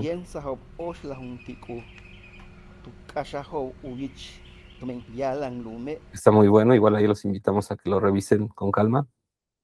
Aquí está en el canal de la Iglesia Tolteca, va a estar como lectura del Chilam Balam, Chan Santa Cruz 1, o bueno, por ahí les pondremos el link. Y bueno, esta lectura, bueno, pues se recibió con mucho gusto, ¿no? Fue una experiencia pues bien chida estar ahí, compartir ahí con ellos y organizar con ellos esa lectura de la mano de la Iglesia Maya y la Iglesia Tolteca, ¿no? Como una colaboración. Y bueno, ahí se nos empezó a hablar del Almactán. Tengo entendido que a partir de esta experiencia y de todo el trabajo que ya contó un poco Vicente, don Cornelio, Chignau y Vicente siguieron con los trabajos de rescate, que es de donde vino la traducción del Almactán, que Frank hizo y que ahora está a disposición y se ha estado difundiendo en la zona maya, ¿no? Entre ellos mismos, que tampoco es un texto que jamás había traducido, que prácticamente nadie puede leer, ¿no? Actualmente pues eso, por lo que les comentaba de la situación de abandono de la que está el pueblo maya, pero que todos nos decían, es que el almaje, ese sí es especial, ¿no? Ese sí no lo puede leer cualquiera, y ese sí es, pues así como había una cierta reserva o mística alrededor del libro, pero pues una vez que se tradujo, pues pudimos ver cómo ahí mismo dice que se lea a los chicos, que se lea a los grandes, reitera Juan de la Cruz Puc, que se lea, que se conozca, que todos lo puedan escuchar, ¿no? Y entonces, pues motivado por eso, don Cornelio nos solicitó organizar la segunda lectura, que fue ahora el Almactán. Y ahora sí es un libro que en 70 años, pues no se había leído, ¿no? Y es un libro que pues se leyó en un contexto igual, sagrado de la fiesta, después de haber, realizado sus rituales. Y igual por acá está disponible los voy a compartir un fragmentito.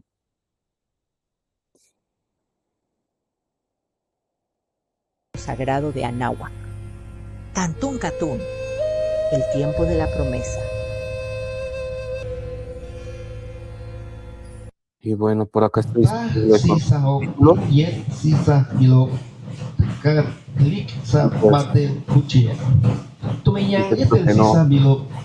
No se había tampoco traducido, ¿no? No tenemos gracias a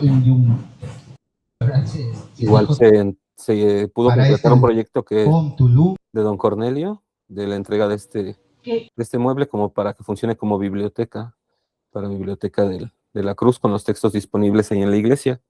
Ya voy a ir cerrando, pero voy a regresar a la diapositiva. Esta experiencia es del 3 de mayo del 2026, ¿no? Es reciente y bueno, en un contexto de efervescencia en el que está por ahí el Estado con todos los tentáculos metidos, con distintas consultas, propuestas, programas y pues que ahorita vemos cómo recrudece esa vigilancia, ese control sobre los pueblos, ¿no? No solo el pueblo maya.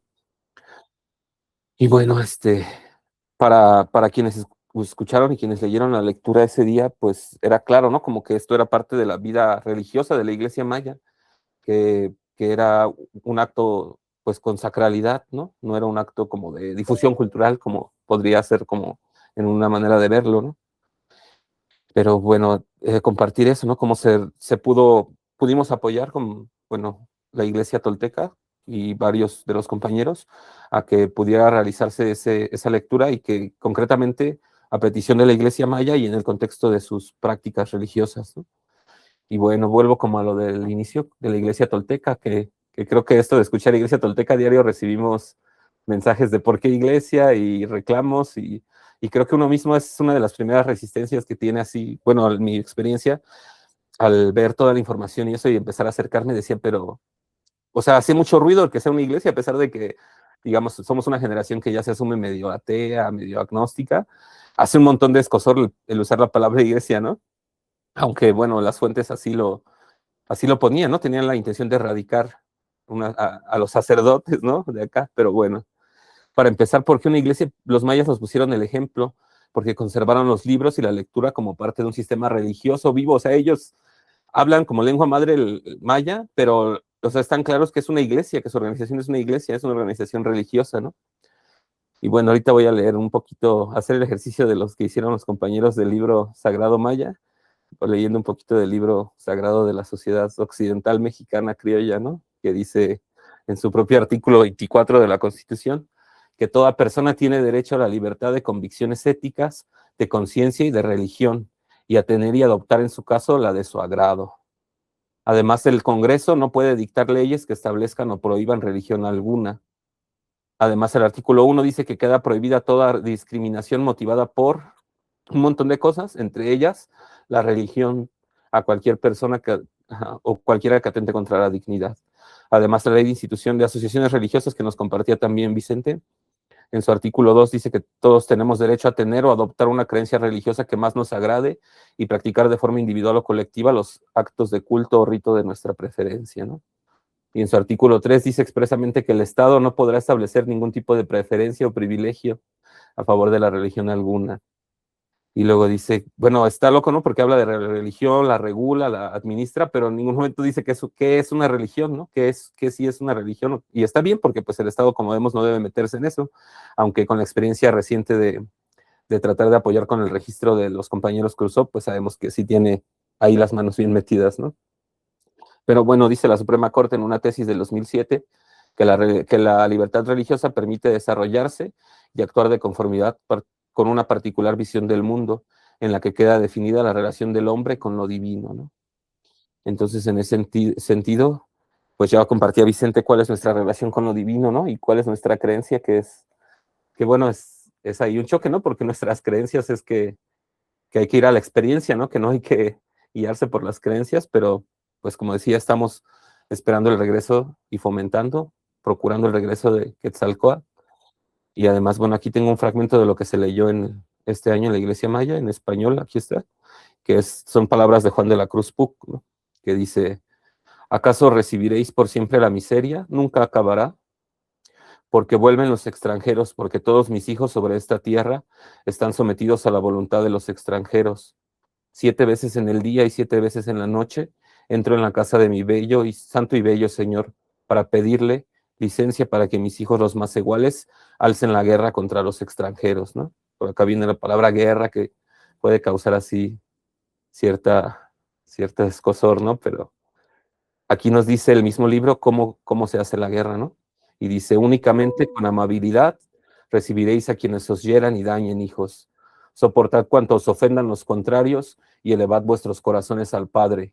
No debéis matarlos. Sed justos y bondadosos con ellos cuando los expulséis, pues de mí proceden todos, sean extranjeros, negros, mulatos o maseguales, y son también mis hijos. Buscaréis a toda hora la justicia, trataréis justamente a los nacidos sin mentir ni faltar a la virtud. Obedeced todas las órdenes, castigad todas las faltas y nunca ofendáis al otro, ¿no? Entonces, pues aquí nos presenta como a manera de una especie de contradicción, de una contradicción aparente, una de nuestras convicciones, ¿no? Que es hacer esta guerra, que no es levantarse en armas, que no es ir a matar gente, que no es una guerra como se entiende, ¿no? En el mundo occidental, sino que es una guerra que nos tocará definir a a cada quien cómo, y juntos, cómo hacer esa guerra, hacer posible esa guerra en la que no nos matemos, en la que no nos ofendamos, en la que no se vaya contra el otro, ¿no? Y bueno, pues muchas gracias por el tiempo y por la atención, compañeros. Muy bien, Gracias. entonces hablará por ahí Jenny para Sí, por aquí anda. Oli, por favor. Hola, buenas noches, compañeros. Bueno, yo voy a presentar, voy a hablar sobre el Patoli como práctica religiosa y voy a presentarles un poquito, ¿cómo lo presento? Ahí está. Bueno, y yo quería hablar del Patoli como práctica religiosa porque, bueno, nosotros hemos estado trabajando con el Patoli, con un rescate del Patoli, asesorados también por Frank, para poder hacer un rescate religioso y que pueda reflejar también la cosmovisión tolteca. Bueno, ¿por qué este rescate religioso? Porque el Patoli, aquí tenemos, por ejemplo, una imagen de Durán, del Códice de Durán. Bueno, aquí voy a explicar un poco por qué sería un rescate religioso, ¿no? Porque en 1925, Alfonso Caso hace el primer rescate al Patoli. Y nada más. Perdón, ¿Sí? no vemos la pantalla. Ah, ok. A ver, déjame ver. A ver, aquí va. Sí, como está en la misma ventana. Ahí sí se ve. Sí, gracias. Sí. Ok. Bueno, Alfonso Caso hace un rescate desde la academia, ¿no? Hace una reconstrucción a partir de fuentes prehispánicas, de fuentes coloniales y de fuentes etnográficas, ¿no? Él, para hacer esta reconstrucción, cita, por ejemplo, aquí tenemos al juego del Tzum. Bueno, el juego del Tzum, que se juega en Puebla, en Tuxtla, Zapotitlán de Méndez, en realidad es muy parecido, ¿no?, al Patoli. Entonces él dice que es pues este juego es el sucesor del Patoli, ¿no? Este juego tiene una historia, ¿no?, que dice que el hombre que lo creó lo hizo con la intención de dar a conocer el mapa de un gran tesoro y al mismo tiempo lo protegió con la magia. Esto es oralidad. Así el que quiera jugarlo en el lugar indicado puede correr el riesgo de perder su alma, ¿no? Porque hay un petrograbado acá en Puebla, en una piedra, entonces dice que quien lo juegue ahí corre el riesgo de perder su alma, ¿no? Entonces, bueno, es un símbolo que, además de la parte lúdica, también encierra una serie de significados que tienen que ver con la cosmovisión, ¿no? Y les quiero presentar aquí también otro tablero que se podría considerar también un Patoli, ¿no?, aunque se le nombra como otro juego, que es el Cuilichichanacua. Y les quiero compartir este texto que lo saqué de Facebook, de Manuel Sosa, que está anunciando, ¿no?, que el día de mañana se va a hacer un torneo de Cuilichichanacua, ¿no? Y él menciona aquí, por ejemplo, dice, muy a pesar de que, a decir de algunos investigadores de este juego, han mencionado que la Iglesia Católica la prohibió por considerarlo como el juego del Ambaquite o Nocashumbite, el diablo. Dice, es una gran incógnita porque precisamente es dentro del marco de una fiesta religiosa donde se conserva este juego. Este juego en Angahuan se juega el día de la Asunción, se juega el día de mañana por la noche. Entonces,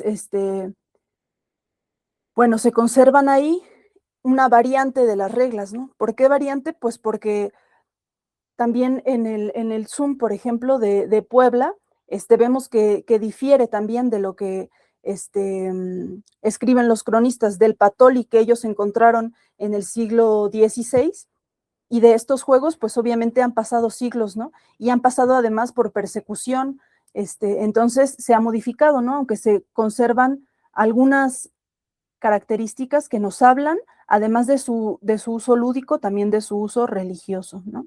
En Puebla, por ejemplo, se juega el 1 y 2 de noviembre. Entonces, bueno, aquí tenemos este tablero del Cuilichi Chanacua en fuentes prehispánicas.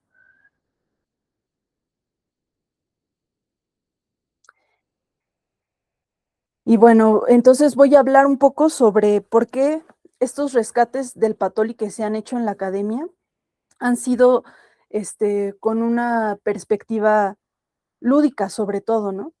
Pero eso no le quita al Patoli su dimensión religiosa, ¿no? Y tal vez eso pues ya nos toque a los que estamos dentro de la iglesia tolteca o de este tipo de movimientos, pues hacer estas recreaciones, ¿no? ¿Cómo sería esto como práctica religiosa? Entonces aquí tenemos un texto de Cantares Mexicanos, ¿no? Que habla del Patoli. Oh vosotros amigos, vosotros águilas y tigres, en verdad es aquí como un juego de Patoli. Todos hemos de jugar Patoli, todos hemos de ir al lugar del misterio. También está, seamos conducidos al Tlachtli, ¿cómo se llama? Al campo, ¿no? De juego. Seamos sorteados en el juego del Patoli. Asimismo, en una oración de conjuro para cazar, las flores están aquí, se jugó al Patoli y fue atrapado. Durán explica también que Macuilxóchitl era el patrón del juego del Patoli y que Dos Conejo era el de los demás juegos, ¿no? Y bueno, aquí, perdón, Dos Conejo está acá. Aquí me gustaría hablar sobre cómo, por ejemplo, Sagún, y hemos hablado en otros programas, menciona que Tezcatlipoca tiene todos los atributos de Dios, pero al no ser Dios, entonces es el diablo, ¿no? Entonces es interesante cómo aquí también los cronistas escriben que este juego se debe perseguir y se debe erradicar porque es un juego donde se invoca al demonio, ¿no? O sea, para ellos dan cuenta de que este juego también tenía un uso ritual, ¿no? Un uso religioso, pero obviamente para ellos este uso era considerado que era para servir al demonio, ¿no? Entonces aquí puse algunas citas que hablan sobre esto. Dice Durán, tenían este juego por tan religioso que antes de jugar ponían ahí la estera del Patoli y traían el ídolo de aquel juego. Para jugar este juego noté una superstición grandísima. Hablaban con los frijoles y maldecíalos, ¿no? De que hablaban con los frijoles para invocar la suerte. Cosa inspirada por el demonio, que el jugador pusiese su ventura en manos del diablo. Dice Durán también, acuérdame que antiguamente andaban las justicias seglares a descubrir estos juegos y las eclesiásticas a destruirlos por la idolatría que en ellos había. Y para echar la suerte, traenlos primero un rato refregándolos entre las manos y al lanzarlos sobre la estera, llamaban a alta voz a Macuilxóchitl y daban una gran palmada y luego acudían a ver los puntos que le habían entrado. Y también cuenta Durán, por ejemplo, que una vez estaba él en una misa y se asomó a ver qué estaban haciendo unos indios y los encontró justo juntos en un rincón y vio que habían pintado en el suelo de la iglesia un Patoli y estaban jugando al Patoli mientras él predicaba, ¿no? Entonces, pues esto obviamente era ofensivo, ¿no? Para ellos. Bernardino de Sagún, hacían primero invocaciones y votos a Macuilxóchitl, que era el dios de los jugadores, ofreciéndole incienso. Fray Juan de Torquemada, invocaban al dios de los juegos, haciendo muchas ceremonias idólatras antes de tirar los dados. Jacinto de la Serna, en estos juegos de dados y Patoli, que entre ellos quedaron, no se gobiernan por la fortuna, sino por el pacto con el demonio, a quien invocaban secretamente, mudando los nombres de las suertes, haciendo ceremonias en los tiros, teniendo por fe que el ídolo les concede el ganar. Y hasta explica, por ejemplo, Durán explica, ¿no? Que es muy raro porque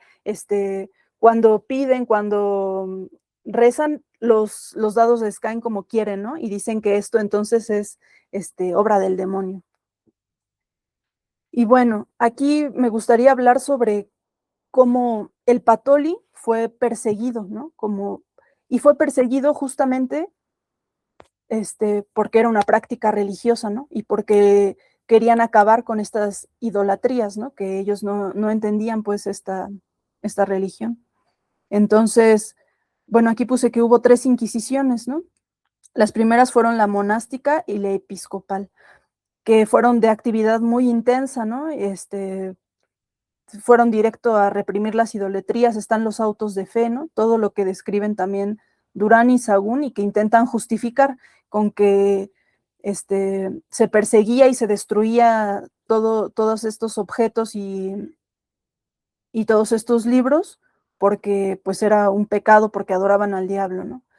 Después del caso de un principal de Texcoco, que era el nieto de Nezahualcóyotl, cambia todo, ¿no? Porque, bueno, ellos lo ejecutan y entonces entra aquí el Tribunal del Santo Oficio, que se nombra como la Suprema y se supone que ya no podía juzgar a los que ellos llaman los indígenas, ¿no? Ya solamente podía juzgar a los criollos, porque tenían miedo, pues, que toda la gente se enojó muchísimo que acabaron con este principal. Bueno, aquí voy a hablar un poco más sobre cómo se persiguió el patoli, ¿no? Los jueces ordenaban la quema pública de los tapetes donde se dibujaba el tablero, la confiscación de los frijoles y penas de azotes para los reincidentes. Los acusados argumentaban ante los jueces que el tablero era una cruz, intentando asimilarlo a la simbología católica para evitar el castigo, una estrategia de defensa legal recurrente en los juegos.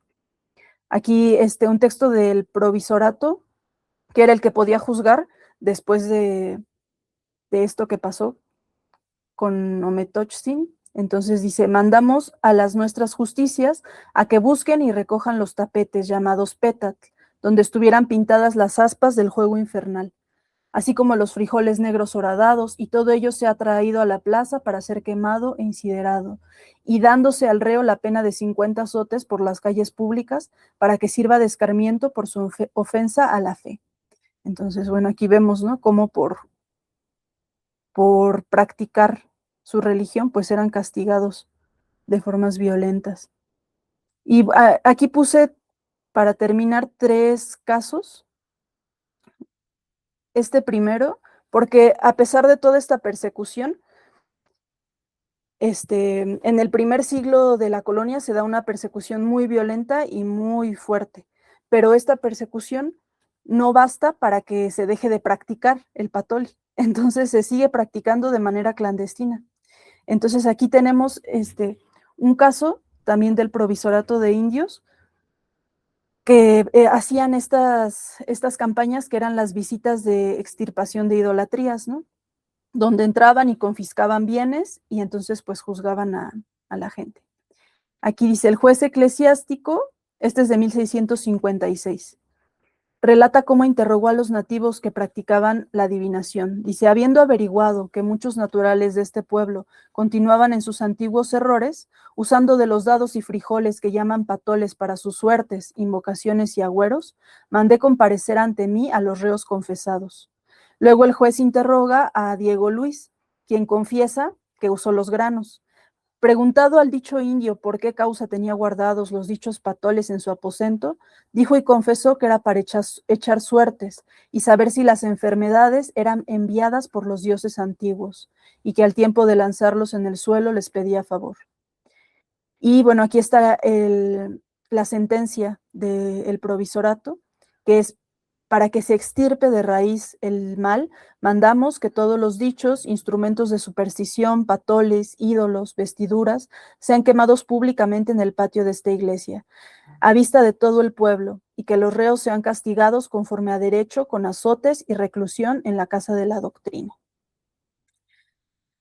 Tenemos otro caso de 1632, que es muy interesante porque nos habla de un bautizo que se hace con un patoli. Entonces, esto es en Santa Fe, Nuevo México. Los relatos sobre ritos indígenas, Estando los indios jugando a los patolis, estando este dicho declarante recostado, dice que una india trajo una criatura y que se levantó un indio de los que estaban jugando, que era fiscal, llamado Pindá, y tomó la criatura y se sentó con ella teniéndola en los brazos, mientras trajeron un cajete de agua en el cual echaron los patoles y los lavaron, y lavados los secaron, y poniendo la criatura en un petate, tomando cada uno su cañuela o patoli, todos juntos a la par tiraron hacia arriba los patolis, como cuando juegan, y cayeron algunos sobre la criatura, y tomando cada uno en la boca una poca de agua, se le echaban a la criatura en la boca, y después soplaban todos a la criatura la cabeza, manos y pies. Este es un bautizo con patolis. Y bueno, tenemos también este documento de las relaciones geográficas de Tlaxcala, de 1585.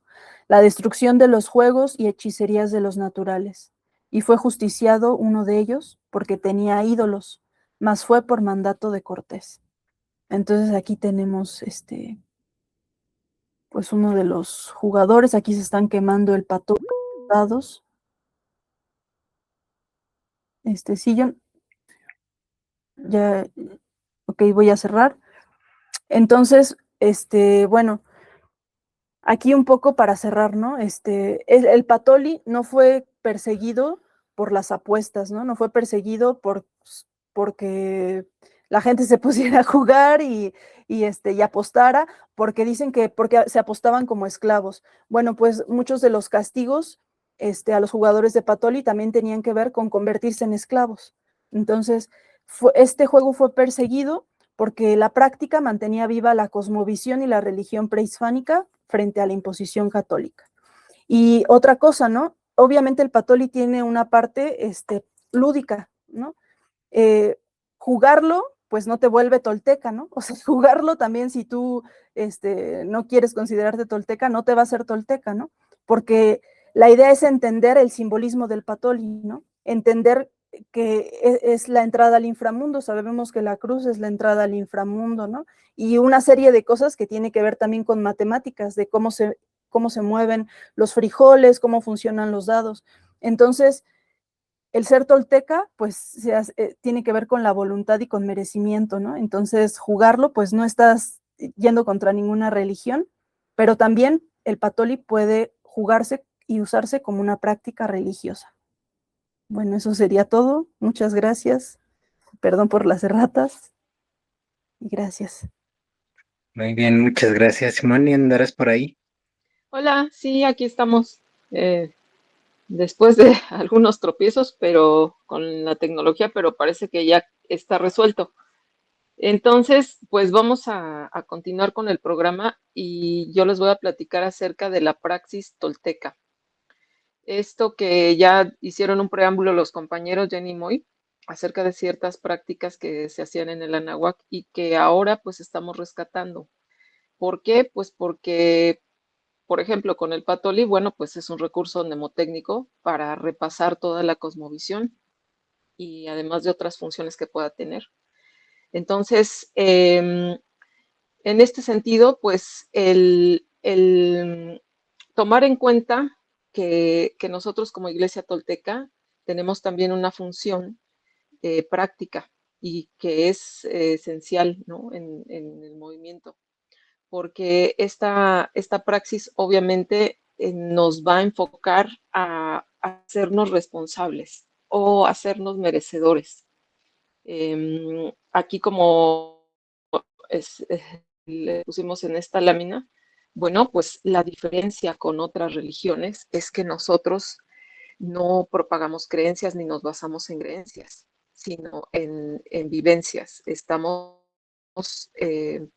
digamos, propiciando que las personas que deseen practicar la toltequidad, su enfoque sea más allá de creer en seres sobrenaturales, como lo que mencionaba Jenny, me estaba dando risa porque qué curioso que es malo decir palabras y encomendar una tirada a alguna entidad o fuerza, como se le quiere interpretar, pero no es raro creer en un ser invisible, como el demonio. Entonces, hay ciertas narrativas que tenemos que tener cuidado, que poner atención. Pero la parte práctica va más allá de eso. En la toltequidad no nos enfocamos a creencias precisamente porque eso es lo que se simboliza como el humo del espejo de Tezcatlipoca. Nos nubla la visión, no nos permite ampliar nuestra percepción, que ese es el objetivo. Nuestra percepción va a quedar limitada por esas narrativas, por esas creencias, y entonces vamos a tener una vida muy, muy buena, se puede decir, muy, muy premiada por la sociedad, muy aceptable, pero hasta ahí, y no vamos a desarrollar todo nuestro potencial. Miren, aquí en esta imagen lo que podemos ver es ese petate de serpientes, que es el símbolo del meditante. Entonces, ¿esto qué simboliza también? Bueno, pues que nosotros nacemos con un potencial, nacemos con energía, pero no vamos a llegar muy lejos si solamente estamos cumpliendo ciertas, digamos, normas o dogmas que nos han dictado o ciertos implantes. Entonces, en la toltequidad la propuesta es trascender eso. Y la herramienta que tenemos muy a la mano y que es práctica, bueno, pues es la meditación. Y aquí en la otra imagen que está ahí a un ladito, pues vemos al meditante con una cabeza de serpientes, que a diferencia de otras interpretaciones, no es nada más que la representación del cultivo, el cultivo de esa energía vital con la que nacemos. Entonces se entretejen esas serpientes, las serpientes que representan la energía, y bueno, ese tejido es el cultivo. La que sigue, por favor, John. Entonces, bueno, pues en este sentido, nosotros también tenemos que reconocer que estamos inmersos en diferentes narrativas y en diferentes perspectivas y que podemos movernos en diferentes niveles, ¿no?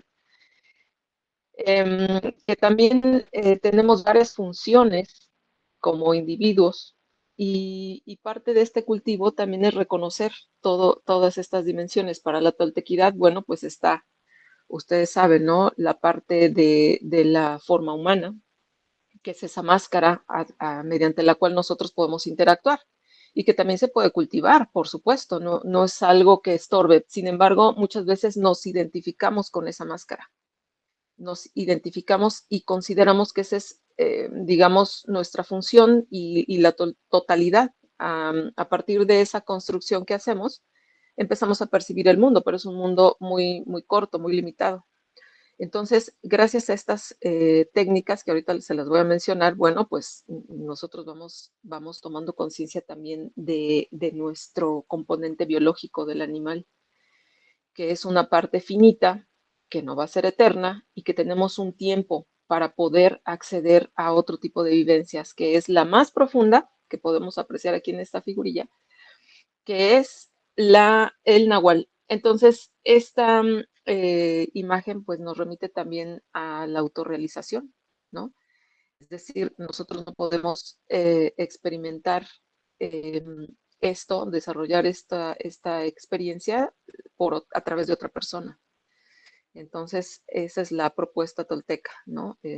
No es lo mismo creer que saber, tener esa experiencia, esa vivencia, corroborar y corroborar hechos, aprender, entrenarnos para poder corroborar hechos y no dejarnos llevar tanto por fantasías, imaginaciones, suposiciones, supersticiones, creencias, que es parte de la vida cotidiana. Por ejemplo, lo que explicaba Jenny en ese juego de Patoli, por supuesto, es válido. Los niños, cuando éramos niños jugábamos, ¿no? De Tin Marín, de Doping Web, parecían palabras mágicas. Sin embargo, es solo una autosugestión.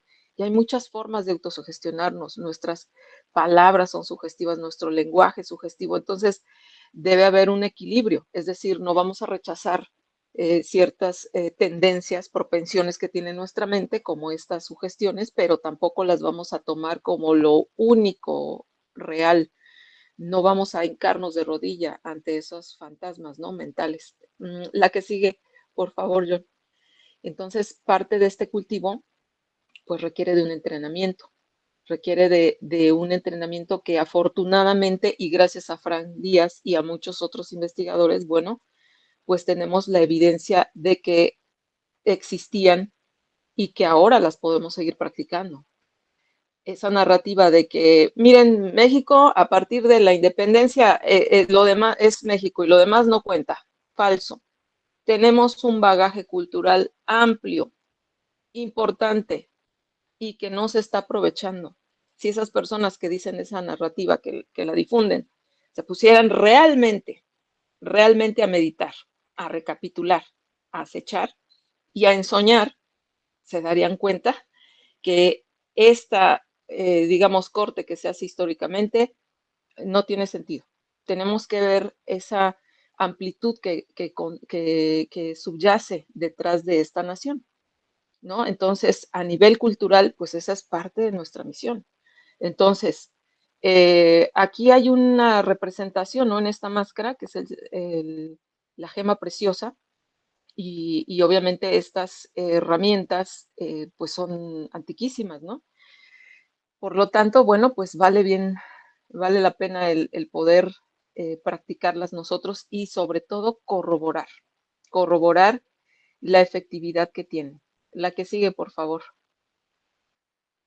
Entonces, como esa gema preciosa, que para otras culturas, bueno, y también para la nueva era es el tercer ojo, esa es una interpretación, ¿no? Pero para nosotros es simplemente un símbolo de percepción. Entonces, aquí están estas herramientas que tenemos, estas 4 técnicas nahuálicas básicas, que son la meditación, que su función principal es entrenar a la mente a permanecer en silencio, el cambiar esa relación que tenemos con la mente, que ya no sea el amo y señor, sino que sea la herramienta, el instrumento que nos permite percibir, interactuar, sobrevivir y muchas otras funciones, ¿no?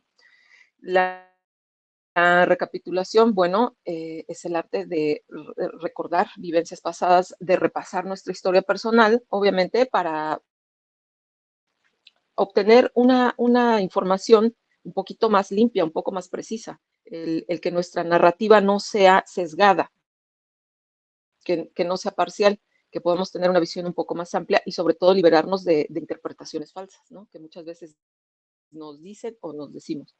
El acecho, el arte de observar la conducta propia y también la de los otros para mejorar la interacción. Mentira que es para manipular, no se trata de eso. Es ser honestos con nosotros mismos. El conocernos a nosotros mismos en automático nos permite conocer la conducta de los demás.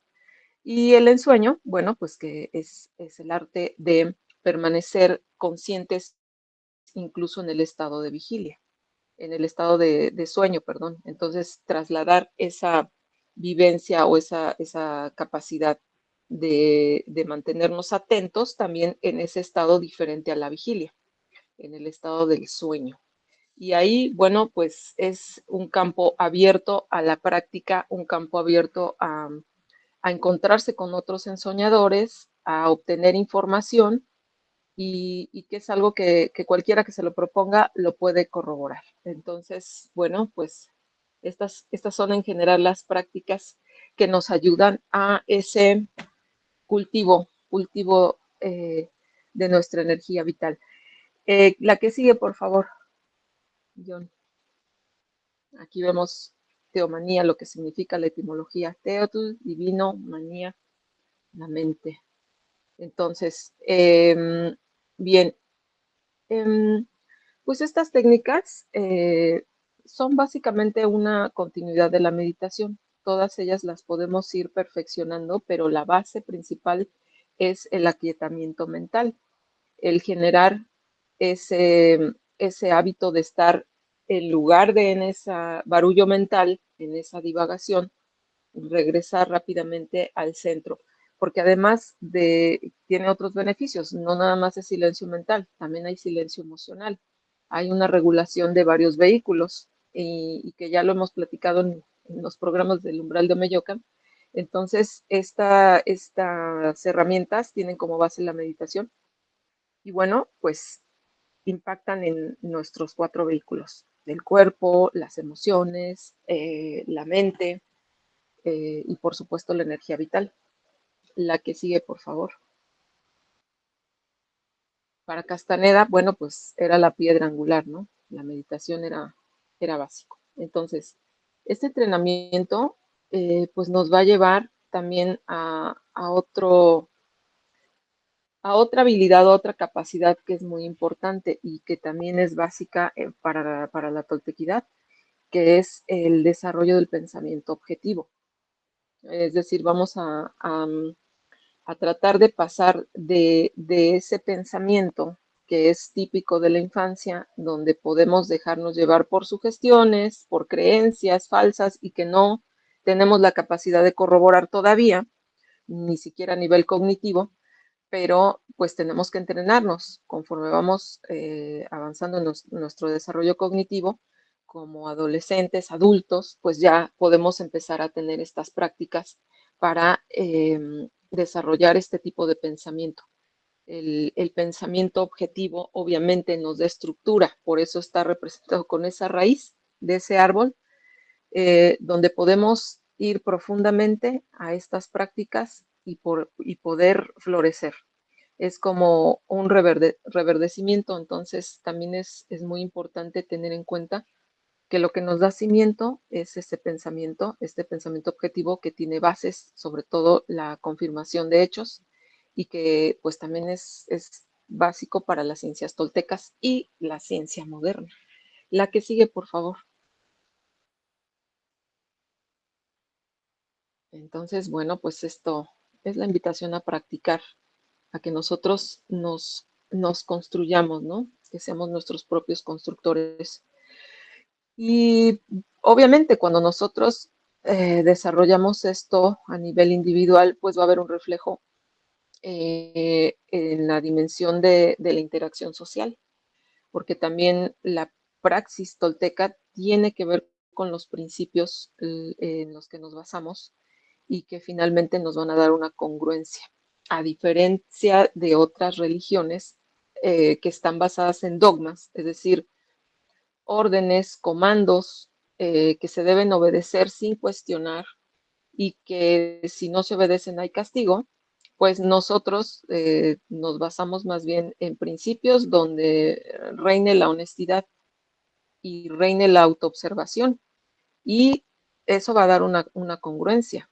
La ética en este sentido no es tanto hacer el bien para evitar castigo, sino hacer el bien porque obviamente eso va a repercutir en nosotros.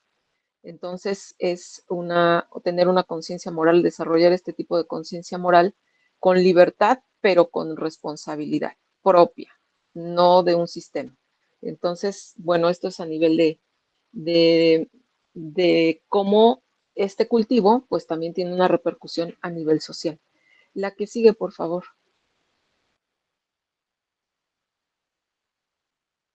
Y bueno, aquí les presentamos estas imágenes para ilustrar un poquito.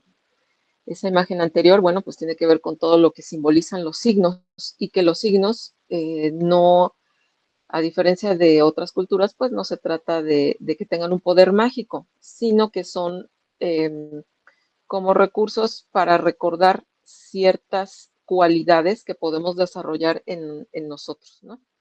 Que eso también se puede estudiar muy a detalle en la tonálica.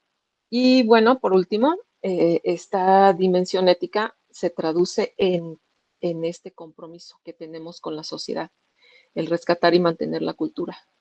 Por eso es que decimos que toltequidad es cultura, es el reflejo de la disciplina, del compromiso que tenemos en lo individual hacia lo social. Entonces, pues también hay diferencias, ¿no? Con otros sistemas de pensamiento, donde nosotros traducimos este conocimiento en prácticas, en interacción desde otro lugar, donde nosotros estamos comprometidos, pero no por evitar un castigo, ¿no? Realmente tenemos que aprovechar el tiempo y también tenemos que tomar conciencia de que no vale la pena el tener la autoconciencia si no la llevamos a este terreno del cultivo personal. No tiene sentido. Si vivimos con esta habilidad tan portentosa, no tiene sentido estar perdiendo el tiempo o estar simplemente a un nivel muy precario, sino que podemos nosotros desarrollar en conocimiento, en ciencias y sobre todo en disciplina, en autodisciplina y todo lo que implica el cultivo personal. Entonces, bueno, pues la invitación es esta, la praxis que es libre y que también invita a desarrollar facultades que no son cotidianas, lo cual no significa tampoco que sean sobrenaturales, es parte de la naturaleza de nosotros, pero que pues tenemos un tiempo para aprovecharlas que es limitado. Entonces, bueno, con esto cierro mi participación y les agradezco mucho. Perdón por algunos tropiezos, pero pues aquí estoy tratando de que no se corte mi señal. Muchas gracias. Muy bien, muchas gracias, Moni. Y bueno, ya para dar cierre a justamente esta práctica, no sé si quieras hacer como algún comentario, Frank, antes de pasar a saludar a todos los que han estado aquí con nosotros, así como en general, ¿no? Con este tema. Pues creo que más bien debemos pasar a comentarios y preguntas de que ya nos comimos varios minutos. Entonces, creo que cualquier comentario quiero supeditarlo a lo que opinen los oyentes. Muy bien, Frank, vamos a saludar. Ha estado por aquí con nosotros Héctor González, a Living Energy Solar Service, Kosh Mayab, presente, arriba los pueblos que aman sus orígenes, Arjamantú. Saludos soltecas de Anáhuac, a Lucas Rodríguez, Javier Lugo, Darío López Sánchez, nos comenta: hola a todos, gracias Iglesia Tolteca. No sé pronunciar bien, me voy a equivocar, pero bueno, disculpa de antemano. Jimi Teshebji Pjoku Nitzijimi Tolteca es lo que nos escribe, al menos así lo entiendo. Disculpa que lo pronuncie así, seguro estoy mal. Huitzitlacatl, saludos hacia los 4 puntos cardinales presentes desde Cuauhtemalan. Agustín Mora Bautista, Chicuacio Celo, saludos y agradecimientos a todos los maceguales de la Iglesia Tolteca, en especial al maestro Miguel Ángel Rivas de la comunidad Matlac Osomatl Sencagua. Es lo que nos comenta. También está por aquí Bernard 5515, Leti Beltrán, Alejandro Gutiérrez, también Reyes Estrada, Víctor BZ7YK, también anda por acá Lucero de Ruiz. Gracias por tan valiosas aportaciones. A Rosa María Gutiérrez, también buenas tardes desde Ciudad de México. GL, GPS, saludos, soy Silvano Leonardo, Huitzilopochtli, también anda por acá, Julián Félix, el estudio del tonal, como idea, 534 años de destrucción de Anáhuac a través del mito y la leyenda negra. Por lo tanto, esta destrucción se está ejerciendo a través de los logos académicos espiritista, es lo que nos comenta. También Felipe Ibáñez, saludos toltecas, qué gusto compartir con ustedes en esta conmemoración. Menos Murillo Mora, gracias por compartir sabiduría pura, les felicito por su trabajo.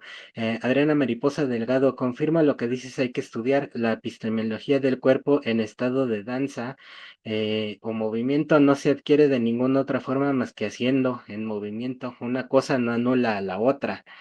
Y sí, así es, exacto. No por, no por igual, justo digamos, el consejo contrario, ¿no? Si estás haciendo investigaciones, pues también llévala a la práctica, pues, para que puedas saber digamos, en este caso, en el sentido de la danza, digo, pues los danzantes profesionales estudian muchísimo, pero pues, también llevan a la práctica los movimientos corporales. Rutilful, saludos a todos. A CDC8, gracias por su esfuerzo. Quisiera dejar mi pregunta: ¿qué tan ciertos son los augurios de Moctezuma y qué explicación se les puede dar?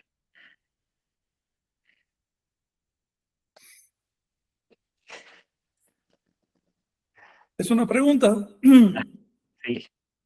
¿Alguno de ustedes quiere platicar? ¿Qué opinan ustedes de los augurios? Pues yo apenas escuché algo interesante. Enrique Serna, creo que se llama el escritor, acaba de publicar una obra en relación a este tema de los mexicas, y en la entrevista mencionaba que el pensamiento mágico es el elemento característico de las culturas antiguas, ¿no? Del México antiguo, de los mexicas. Y pues obviamente hace referencia a los augurios funestos y a toda la cuestión, pues sí, de pensamiento mágico de las limpias, de las creencias como actuales que se referencian como a las culturas antiguas, ¿no? La relación está entre la Santa Muerte y Mictlantecutli, ¿no? Y todos los ritos que hay en relación a eso, las suertes y, en fin. De hecho, hay un investigador que ha hecho una sistematización de estos temas y le ha puesto la teología política del crimen organizado, algo así, de la delincuencia organizada. Algo así, está interesante su enfoque. ¿Cómo Eso se fue llama el investigador? Lemus, Lemus, creo es del Colegio de México, se apellida Lemus. Lemus está haciendo gala de ignorancia y racismo. Las culturas anahuacas no eran más ni menos supersticiosas que cualquier otra cultura del mundo, incluyendo la moderna. Yo diría que era menos supersticiosa que la moderna, porque en la actualidad la gente cree en un ser supremo, sobrenatural, invisible, con malas purgas, que está dispuesto a torturarte por toda la eternidad si no te arrodillas delante. Eso no lo creían los anahuacas. Dicho esto, si quieres entender el pensamiento anahuaca, estudia calendario. Es mi consejo a Lemus y a los demás, a las demás personas que quieren acercarse a este asunto. Todavía no ha llegado. Estudia calendario, estudia matemáticas decimales, estudia simbolismo cosmológico y verás lo que es el rigor racional. El pensamiento anahuaca se destacó sobre todo por su racionalidad.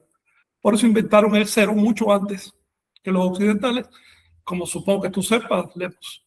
Y para crear el cero, y no solo un tipo de cero, sino varios tipos de cero que sería complejo explicar, hay que tener pensamiento racional. Por otro lado, pensamiento racional por sí mismo no es pensamiento objetivo. Para el pensamiento objetivo tú tienes que practicar nahualí. Así de simple. Sepas que se llama nahualismo o no lo sepas. El pensamiento objetivo en sí es la característica del nahualismo, con independencia de lo que te digan en los campos, o lo que te digan en los libros, o lo que digan los cronistas hispánicos, obviamente. Es una cuestión práctica. Ahora bien, dicho esto, por supuesto que en Aragua había supersticiones. Una de ellas era atribuirle significado a todo lo que pasa, como sigue ocurriendo hoy.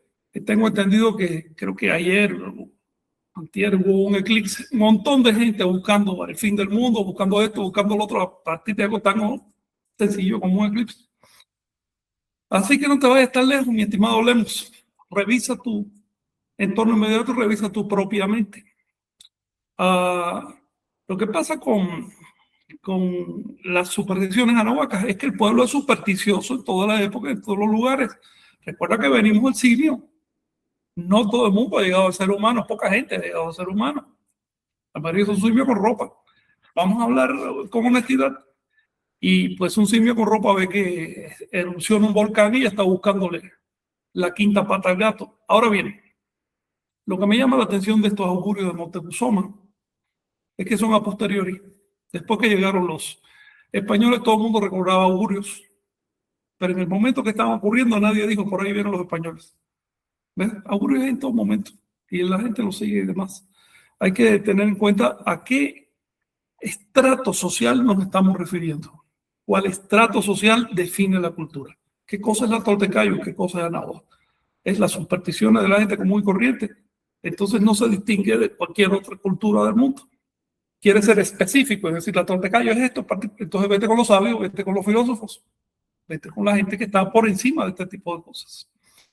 Hay una unidad cognitiva dentro de la cultura nahuaca que funciona mucho mejor para entender el tema de la expectativa frente a lo que va a pasar, y es las profecías calendáricas, que no se basaban en, digamos, los mensajes de un ser divino, ni mucho menos, sino en el análisis de la historia. Tal como dicen con toda claridad los textos proféticos que se conservan. Las expectativas calendáricas, las profecías calendáricas esperaban, por supuesto, que pasara algo muy, muy violento, aunque no creo que ninguna profecía haya llegado a mencionar el nombre de los españoles.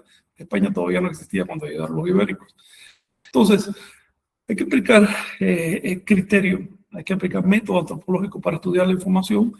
Hay que distinguir, una cosa es la superstición de la plebe, que eso siempre va a haber, por lo menos por 1.000.000 de años, y otra cosa es la cultura en sí. La cultura se hace no con supersticiones, la cultura se hace justamente yendo más allá del lenguaje supersticioso, de pensamiento primitivo, pensamiento infantil, como lo califica Mónica, y aprendiendo a tener un pensamiento objetivo, un pensamiento capaz de crear cultura.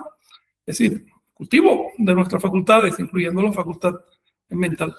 Esto es lo que les puedo decir sobre el tema de las premoniciones de Moctezuma. Creo que el 90% de ese tema fue después de la llegada de los españoles y fue para darle un poco de perspectiva. Es como pasa con, digamos, estaba viendo el otro día que debido a la guerra esta que te traen los americanos y los ¿cómo se llama? Los clérigos estos de Irán. Bueno, ahora todo el mundo saca la Biblia y dice que la Biblia lo profetizó, pero no lo dijiste antes de la guerra. Los pueblos tienden a confirmar los sucesos desde el punto de vista mágico porque se les hace difícil pensar objetivamente. Esa es la realidad. Mónica, ibas a comentar, levantaste la mano. Sí, sí, gracias, John. Pues nada más agregar que exactamente ante lo complejo nos vamos por explicaciones mágicas, por explicaciones sencillas, fáciles, pero a la vez son muy enredosas.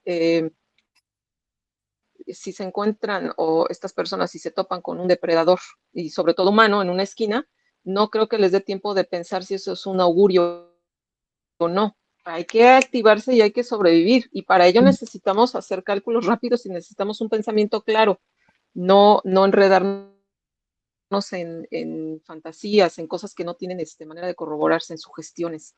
La toltequidad, pues sí, requiere de esfuerzo, y para entregarnos a ello, los frutos que se recogen valen la pena. Entonces, pues yo sugiero dejar ese pensamiento mágico y enfocarse en aprender, en conocer, en estudiar y en desarrollar facultades perceptuales. Nada más es lo que quería comentar. ¿Alguien más quería platicar, no? Sí, Vicente.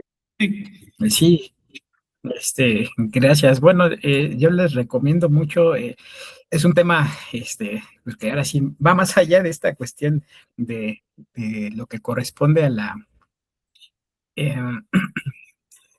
se me fue la palabra, ¿no? Pero a este entorno mágico, ¿no? Y hay unos que dicen que eran 20 presagios, que 25, en fin. Este material, los presagios de la conquista de grandeza de México, nos da un panorama general, ¿no? Entonces, mientras tengamos mayores elementos de referencia, pues nos puede llegar a apoyar. Hay una tesis en la UNAM, que es curioso, no nada más es una la que está registrada. Ahorita voy a ver si se actualiza, es del año 2003, pero hay también una publicación interesante que se llama Tetzahuitl, en este caso, los presagios de la conquista, ¿no? Donde pues ya se detalla un poco más acerca de esto. Fue creada hace 5 años, un poquito más, ¿no? En este caso, entonces pues también aquí se pueden pues identificar, ¿no? Algunos de estos elementos que pues forman parte, ¿no? También allá en España hay también esta idea, o hay augurios, ¿no? De que iban a cruzar las columnas de Hércules y demás, pero dentro de todas las que existen, me llaman mucho la atención. Hay unas que tanto fueron sucesos que ocurrieron, ¿no? Como el paso del cometa Halley, pero también hay otros que llaman mucho la atención en este sentido, que a mí me parecieran hasta ser en sueños, ¿no? Pero pues bueno, importante en primera instancia, irnos a la profundidad, ¿no? Está ese documental, hay otros materiales que, pues bueno, debemos de tener ahí cuidado de su procedencia, pero es muy recomendable en este caso. Por ejemplo, aquí está esta tesis, que es de Reflejos de un encuentro, presagios de Moctezuma. Está interesante, y bueno, sobre todo también, si es posible, consultar esta esta publicación, pues recomendable, ¿no? En este caso, así que, pues bueno, eso era lo que quería comentar. Muchas gracias. ¿Quién hay más levantó la mano por ahí? Dejo de compartir y gracias. Gracias. Yo solo quiero comentar que hay veintenas y veintenas de ciclos calendáricos que ordenan la vida personal, la vida colectiva y la vida de las civilizaciones. Ya bajar al terreno de los presagios, pues es entrar al campo de la creencia. Oye, yo quería mencionar un detalle, Vicente, a partir de esto que dices. ¿Recuerdas algún cronista que haya explicado cómo se usaba el cero prehispánico? No, ahorita no me viene a la mente. No. Pero cronistas que hablaron de los presagios, sí. A eso sí, abunda. Porque los europeos en esa época vivían de presagios, el cristianismo sigue viviendo de presagios. Ahora recuerdas, en la actualidad, algún investigador de la cultura que le haya dado por unir todos los Huehuetatoli en un solo volumen, o por reunir todas las citas, todos los fragmentos que se conservan de Chilambalán, etc. Pero de presagios sí hay un montón de investigaciones. El tema de los presagios es una muestra del sesgo cultural. Nosotros tendemos a ver en el otro lo que tenemos nosotros mismos, porque nos es más fácil reconocer. Para entender la cultura mesoamericana tienes que quitarte eso. Y tienes que ponerte los zapatos del prójimo.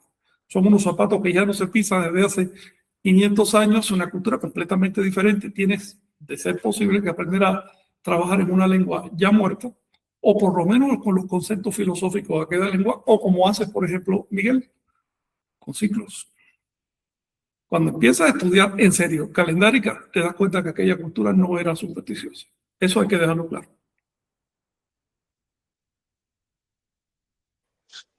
¿Alguna otra cuestión? Pues nada más hacer una precisión. El autor es Claudio Lomitz, ¿no? De la teología política. Tiene esa publicación. Y el otro autor es Enrique Serna y su libro es El Dios Hambriento. Es una novela que hace en relación a eso. Y fue el que planteó eso del pensamiento mágico, ¿no? Su visión es esa. Es un modo muy sencillo, demasiado sencillo, demasiado cómodo además. Además es rentable.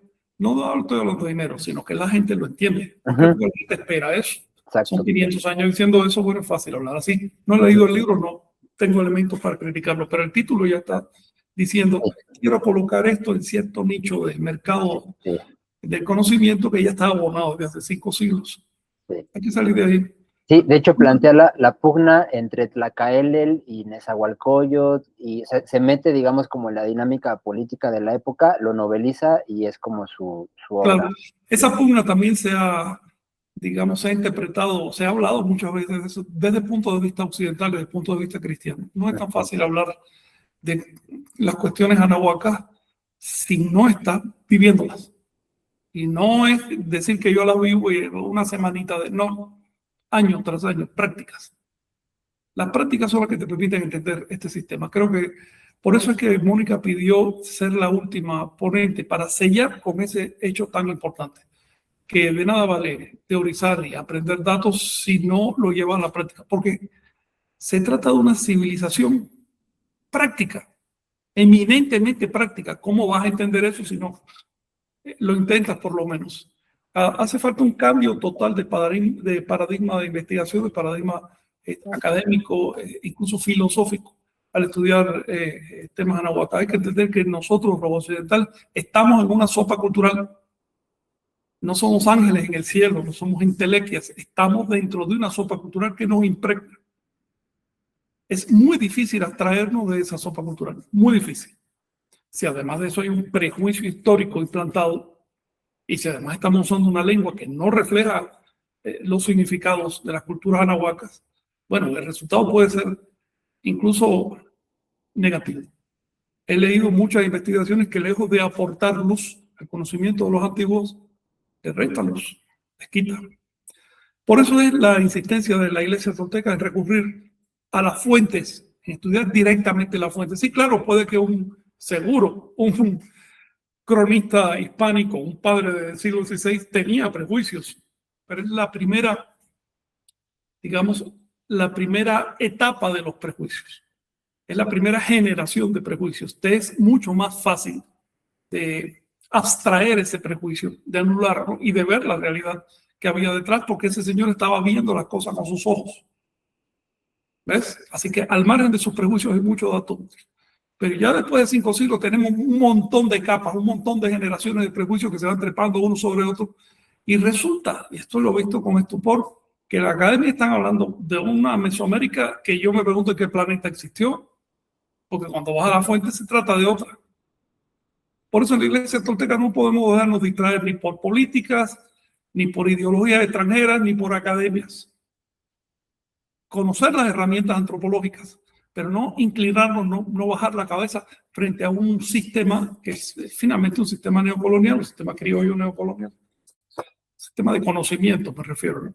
Hay que crear una nueva escuela, eso se hará en el futuro. Exacto. Bueno, vamos a continuar. ¿Cuestión? Saludos a 13 Ocelot. También voy a juntar las preguntas de Bernard y 55 y de Ale Carpio porque son muy similares. ¿Hay algún libro o video o donde se puede aprender a jugar Patoli? Esto para Jenny. Compañeros, Jenny, me quedé encantado con tu ponencia, ¿eh? Deberías ponerlo todo por escrito así, con toda claridad, y ya eso funciona. Adelante, sí. Sí, bueno, de hecho sí tenemos un documento por escrito del Patoli y por ahí podemos compartirles estas reglas que creamos también asesorados por Frank y con el intento de hacer un Patoli que refleje la cosmovisión tolteca. Y también hay un intento desde la academia de una reconstrucción de Patoli, ¿no? Que se basa en fuentes prehispánicas, coloniales y etnográficas, ¿no? Se basa mucho en el juego del Tzum que se juega en Puebla, ¿no?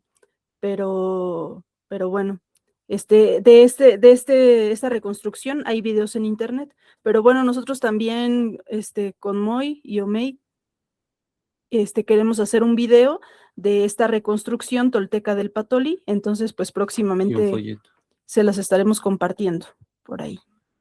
Y también va a haber una oportunidad de conocerlo y de jugar, que va a ser entrada libre y que por ahí se pretende que haya varias actividades, ¿no? Es este mismo mes y es el día 23. Por acá lo voy a compartir la publicidad. Es un evento donde va a haber justamente Patoli, lectura del libro sagrado, y Frank también va a estar dictando una conferencia por allá.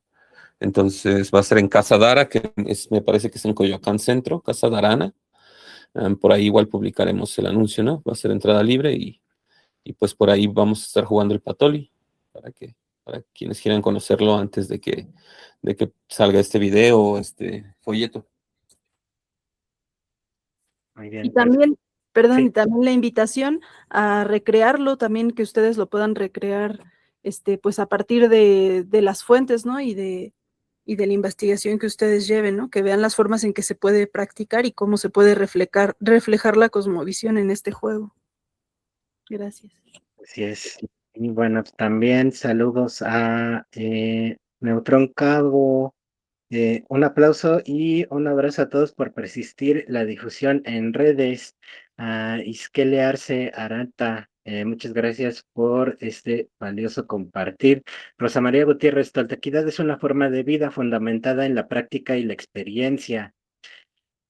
Fer Casort, Luis, gracias y saludos a todos los hermanos toltecas, Jalapa presente y a la orden.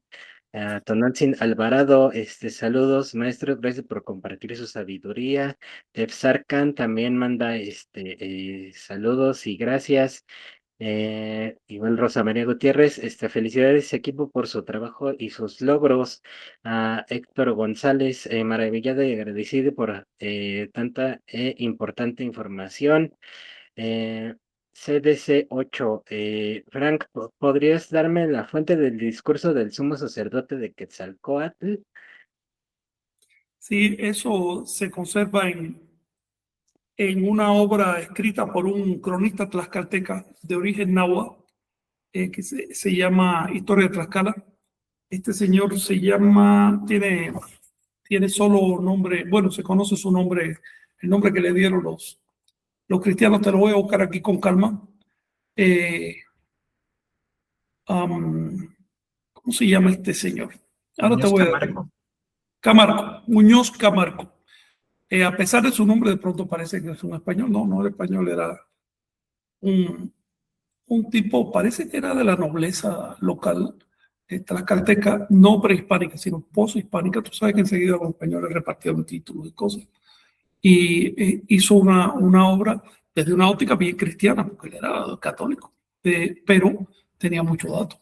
Y es el único que consigna el hecho de que cuando se iba acercando en la Cortés de 1519, poco antes de que llegara al centro, Cortés llegó acá al centro de la zona del país Nahua en octubre de 1519, un poco antes, los sacerdotes de Cholula le dijeron a la gente, dejen que vengan, no los interrumpan, dejen que se acerquen, porque nuestro Señor, que serpiente plumada, los va a destruir con un torrente de agua. Lo cual fue, por otro lado, falso, que ese cual no se apareció con un torrente de agua. De hecho, Cortés llegó a Cholula y mató a 6,000 sacerdotes toltecas. Los tlaxcaltecas y los mexicas se quedaron cruzados de brazos mirando lo que pasaba. Ahora bien, en ese discurso de ese sumo sacerdote de Cholula, queda claro un detalle, que esto de que los mesoamericanos, los anahuacas, confundieron a Cortés y a su gente con el regreso que sacó, es falso. Es un cuento hispánico que siguen repitiendo los historiadores porque, bueno, o porque no estudian o porque son parte del discurso colonialista, ¿no? Pero por supuesto que no. Los anahuacas no confundieron a Cortés con Quetzalcóatl, al contrario, lo denunciaron. También la denuncia aparece en Ixtlilxóchitl, que dice con toda claridad, cuando ellos vieron que llegó Cortés, comprendieron que se acababa un ciclo y empezaba otro ciclo. Y este otro ciclo iba a ser de puro sufrimiento y pura miseria. Casi lo decía las fuentes. Así que no es cierto esto de que hubo una cesión gozosa y voluntaria de los gobiernos nativos de poder a Cortés. Esos son puestos que se inventó el propio Cortés para justificarse frente a las Cortes de España. Si estuviéramos hablando de China, de la India, de Persia, de cualquier otro lugar del mundo, nadie se creería esa historia, pero como es de Anáhuac, los historiadores se ven forzados a creer esa historia para que no los expulsen de la academia, ¿no? Pero no, estudian las fuentes dicen claramente que fue lo que pasó. Muy bien, también saludos a Alfredo Ibarra, saludos desde la Madre Tierra, Morelos, México, también Living Energy Solar Service, voto por Olimpiadas de Juegos Prehispánicos, ¿quién se apunta? Pues acá hay muchos grupos, ¿no? Que también están jugando juego de pelota y creo que en Tlaxcuaque, creo que, bueno, por el momento la madre están ahí jugando. También les mandamos un saludo que luego nos acompañen también a Espiritual Oye, Trip. si me permiten una observación a propósito de esto, al escuchar lo que estaba comentando Jenny, me quedé pensando en esto. Me da la impresión de que el tablero de Patolio, de juegos de ese tipo, que son un diseño cosmológico, tenía la misma función en Anáhuac que los mandalas tibetanos con arena, que son el reflejo de su cosmología, y también los mandalas de arena de los navajos, otra vez lo mismo, los rumbos y todo lo demás, ¿no? Son como patolis que construyen. Lo que me pregunto si el patoli de hecho no se usaba en términos sagrados, no tanto por el azar, porque el azar no es lo sagrado, ¿no? Sino por reflejar la condición del ser humano que trata de ponerle orden al mundo y la realidad que nos rodea, que no obedece orden ni hay modo de predecirla. Entonces eso queda reflejado en unos frijoles que se tiran, ¿no? Me pregunto si eso no será el vínculo de este juego con lo sagrado. Por otro lado, también hay que decirlo, en los juegos estatales se habla muy mal de este juego, ¿no? Y el consejo que le dan los padres a los niños, no te acerques a la casa donde juegan patoli, porque en los pueblos había una casa, que era la casa de juego, y ahí iba, ya sabes, la gente a apostar, iba todo tipo de gente. Entonces los padres no querían que los niños se quedaran ahí. O sea, trabaja, sé útil, no te dediques a jugar patolé. Parece que incluso había jugadores profesionales de patolé. la vida entera tirando frijoles en vez de ponerse a chambear, ¿no? Claro que dentro de la cultura eso no se veía bien, pero eso no quita que tuviera una función sacramental y una función lúdica sana, como la que tiene cualquier juego de mesa en una casa, ¿no? Me imagino que las casas tenían en el patio o en la sala algún patón dibujado. Así es. Y bueno, ya para ir cerrando, Adriana Mariposa Delgado, ¿en qué o cómo podemos apoyar en lo concreto para formalizar esto de la iglesia tolteca? Adriana, estamos en una situación bastante delicada ahora. No la agrupación Iglesia Tolteca, sino más bien Latinoamérica, el mundo entero. Hay una tensión entre los derechos de los pueblos originales, digamos, y la intrusión de las sectas, la intrusión de la cultura global. Por supuesto, a las sectas que vienen con todos los recursos materiales y con los derechos legales. Las sectas son legales. No les conviene que surjan iglesias nativas.